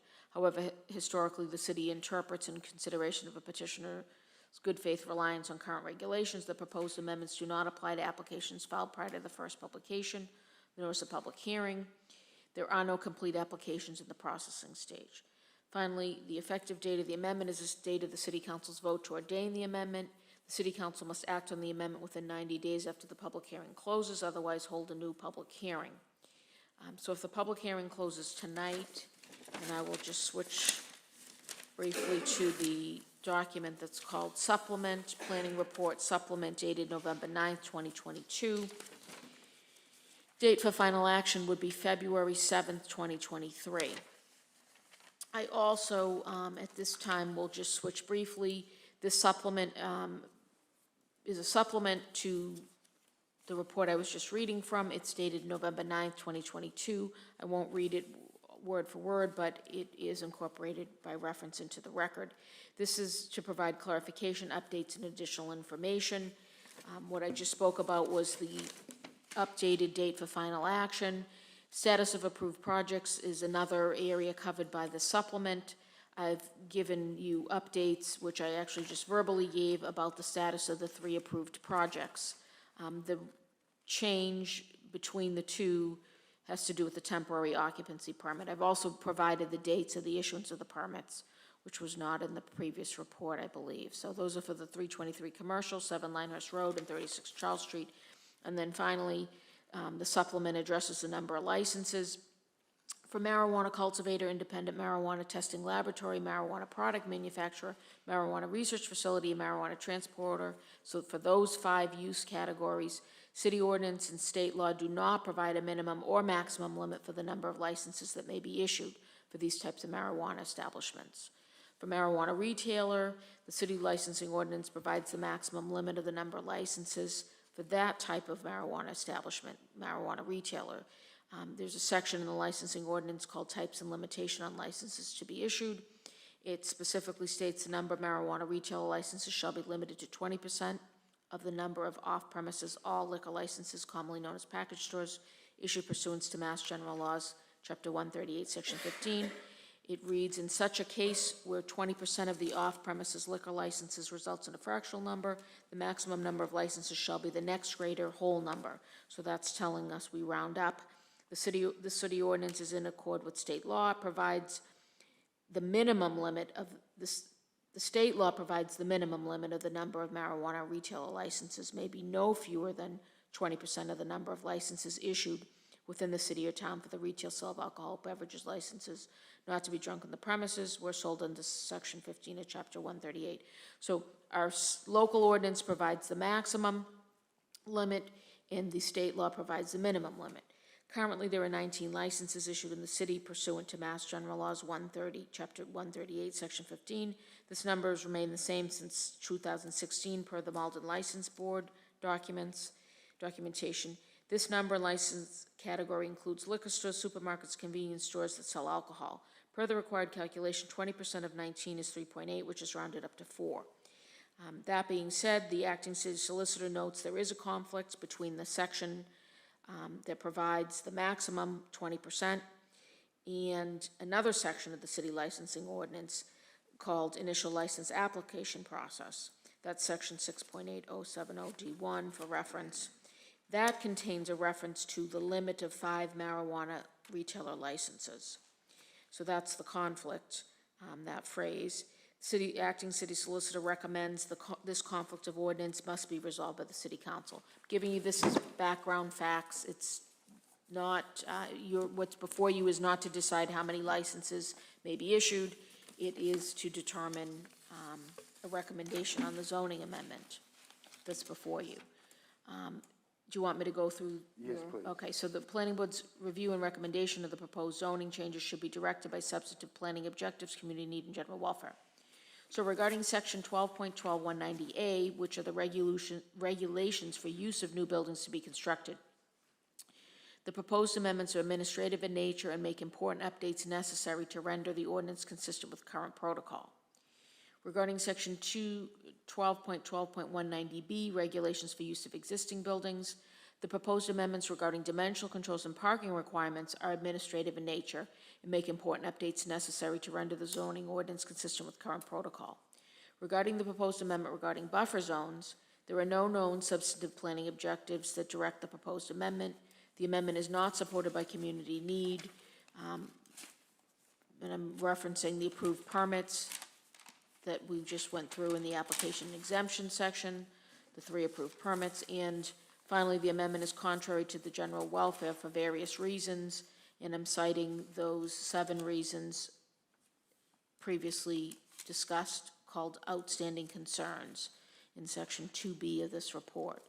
So the recommendation, which is made prior to the public hearings, that the planning board recommends to the city council regarding this paper, 315 of 2022, 1, approval of the proposed amendment of section 12.12.190A. That's the one that concerns regulation for use of new buildings to be constructed. 2, approval of the proposed amendment of section 12.12190B only regarding dimensional controls and parking requirements. That concerns use of existing buildings. And 3, disapproval of the proposed amendment of section 12.12.190B regarding buffer zones. Again, that provision concerns use of existing buildings.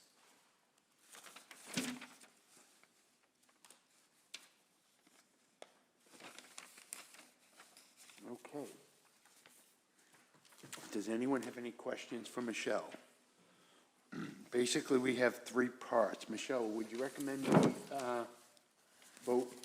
do a roll call vote for each component, or would that be easier than? It's up to the board. I mean, it will depend. Whoever makes the motion Yeah. would need to be very clear about what they're motioning with regard to the 3 topics. Right, I mean, you could do them individually if you think there is not consensus to do them all together.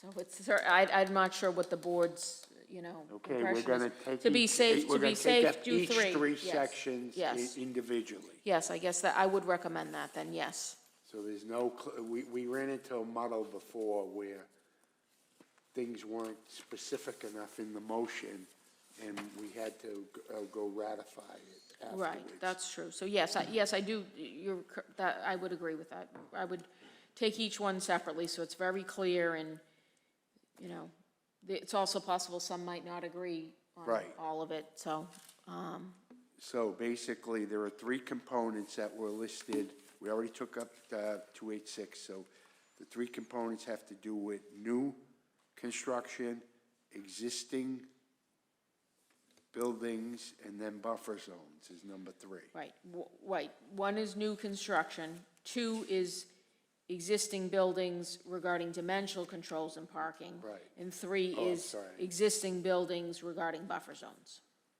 Right. Okay. They're all in paper 315. Yes.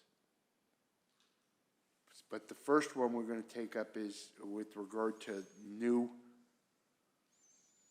construction. Right, the first. So paper 315 regarding new construction. Right, which is section 12.12.190A, right. Okay. That Eric part of the McCush. amendment, yes. Thank you, Mr. Chair. I actually just had one quick question before I make a motion. Just as referenced in several of the emails speaking in favor, how many out-of-state corporations have put in applications for the marijuana establishments? Sorry, you said out of state? Out-of-state corporations, yeah. None? No. Okay, thank you. Okay, Okay, that Ken answers that. I was Antonucci. going to try to look it up, okay. Ken Antonucci. Yeah, I also have just a couple quick questions. So Michelle, if this proposal Part 3, the disapproval, for the buffer zones. If that's enacted, so are applicants, I know there are people that already have permits that this doesn't apply to, but would the current applicants or even previously denied applicants now be subject to the new review by the special permit granting authority? Yes, there are no applications right now in the processing stage, so anybody, if anybody applied, Okay, so there's none Yes. in process. that's, So that doesn't that's matter. So, but correct. The someone ones that we heard about, well, there was one that went to litigation, but that's already gone through the process. Right, so The does- other one is only in the preliminary licensing process, not the zoning process. Okay, so, but the one that was previously denied, if this does get changed, is that applicant able to? They would is be able to still- apply under the new ordinance. But it would be a new application. They would, Or would they be, that's just it, would it be a new application, or would they be able to just come back, almost like get a second bite? They would, It- well, it kind of would be a second bite, second but they bite. would file an application under the current ordinance. But it wouldn't have to be the 2-year, That's my period. understanding. okay. Because it would be filing for a special permit, not filing for a variance. Right, so it's something separate, so they could just start the process over again I without the 2-year believe that's my understanding moratorium. of it.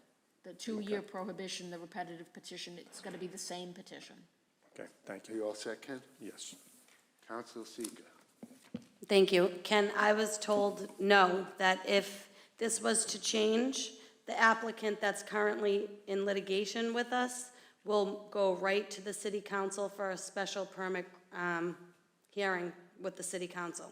So I was told it doesn't have to wait 2 years. Right, I think that's what Michelle just said. Right, that's did my say that. understanding. It I doesn't. apologize. No, My no, ignorance, it sorry. doesn't have to wait. It does not have to wait, and if this changes, then they automatically go right to the city council, Under the new rule. under the new, If it under the, were to under the new, pass. yep, yep. Okay, thank you. Councilor McDonald.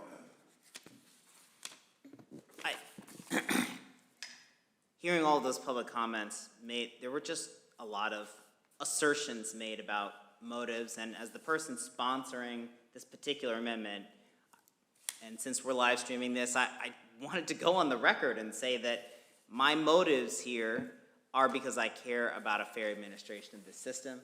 I have not toured or reviewed in detail any of the applicants that are coming before the city council.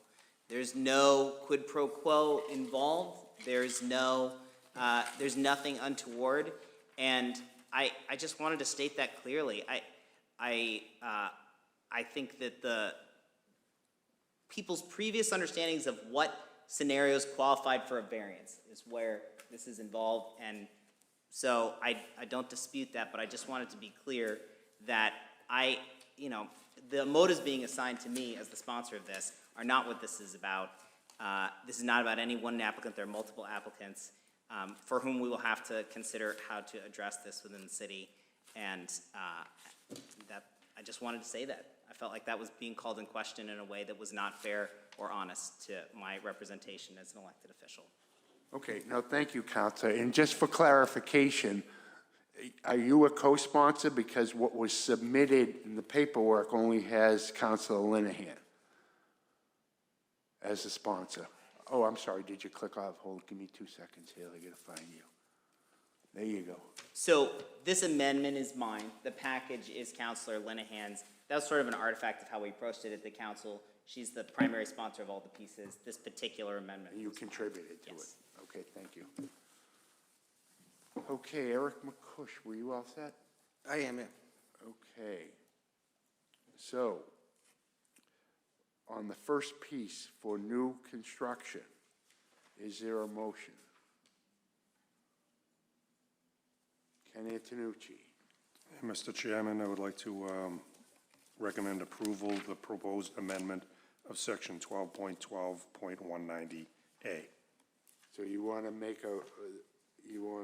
make a recommendation to the city council for the approval of 12.12.190A. Michelle, does that match up what you, if, please correct us if we Yes, no, say that something sounds wrong. correct. You're making an advisory recommendation to the city council. So you can recommend approval, you can recommend disapproval, you can make no recommendation. So No, you're but choosing. just make sure we're Yes. quoting the right Yes, thing. recommend so we don't approval have to city ratif- council. Ratify Nope. it later. 12.12, 190A is the provision that concerns new construction. Okay, so you're all set. Yes. Okay, Eric McCush. I'll second that motion. Okay, so Ken's made a motion to make a recommendation approving it. Eric McCush has seconded it. Let me try to cue folks up. Okay.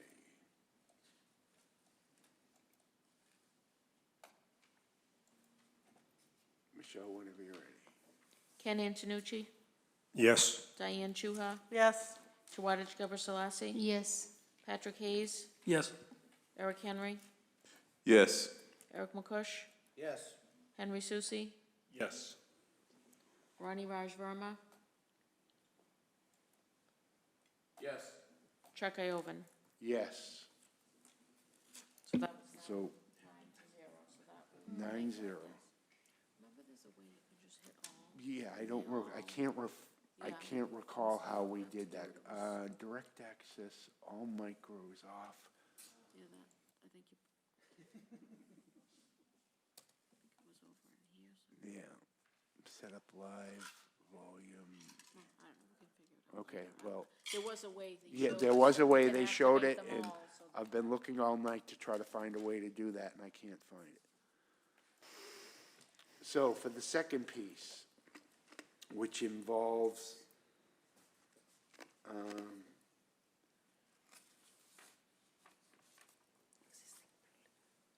special permit. Hold on a second.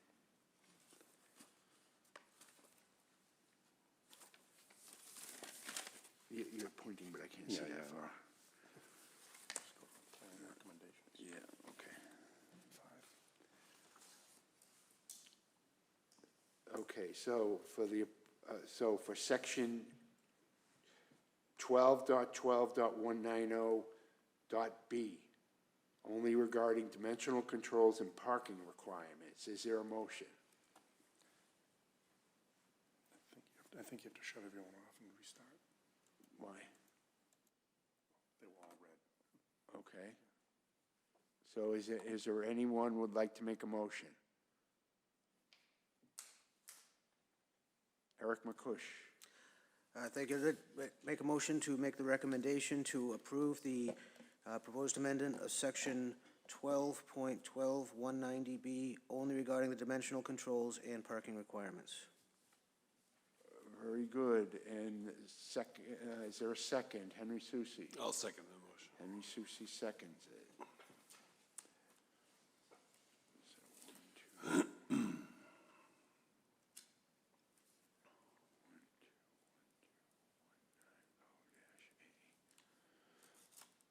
Okay.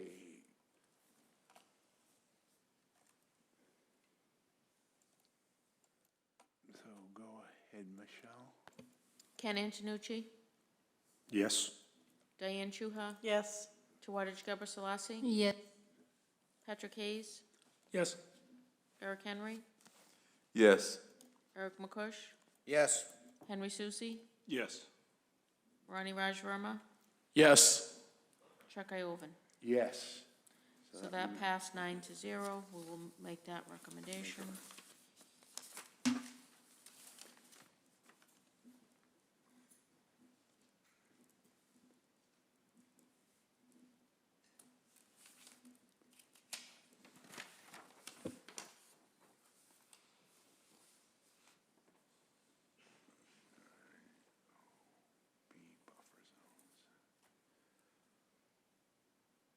Okay, so for the third portion of this, it's section 12.12.190.b regarding buffer zones.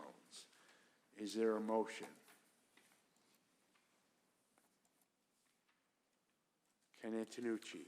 Yeah, Mr. Chairman, I'd like to make an advisory, recommendation to the City Council to disapprove the proposed amendment, section 12.12.190B, regarding buffer zones. Thank you. Is there a second? Eric McCush. I'll second that motion. So Eric McCush has seconded the recommendation for disapproval of 12.12.190.b regarding buffer zones. I just want to note, he stated advisory recommendation, but it's the same recommendation, type of recommendation. They're all advisory. We weren't trying to make a distinction that this was this is being done in accordance with city ordinance, where you make recommendations on zoning amendments. Correct. Okay. Just wanted to be clear. Thank you. Okay, go ahead, Michelle. So a yes vote is to recommend disapproval. Ken Antonucci? Yes. Diane Chuha? Yes. Tawadej Gabor Selassie? Yes. Patrick Hayes? Yes. Eric Henry? Yes. Eric McCush? Yes. Henry Susi? Yes. Ronnie Raj Verma? Yes. Charles Leoven? Yes. So 9-0, that motion passed. We will make that recommendation.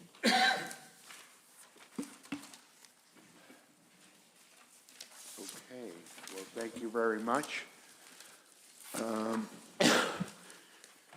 Excuse me. I'll turn it over to Councilor Crowe. Do you want, we still have a couple more items. Do you want to adjourn your ordinance committee so you can get home?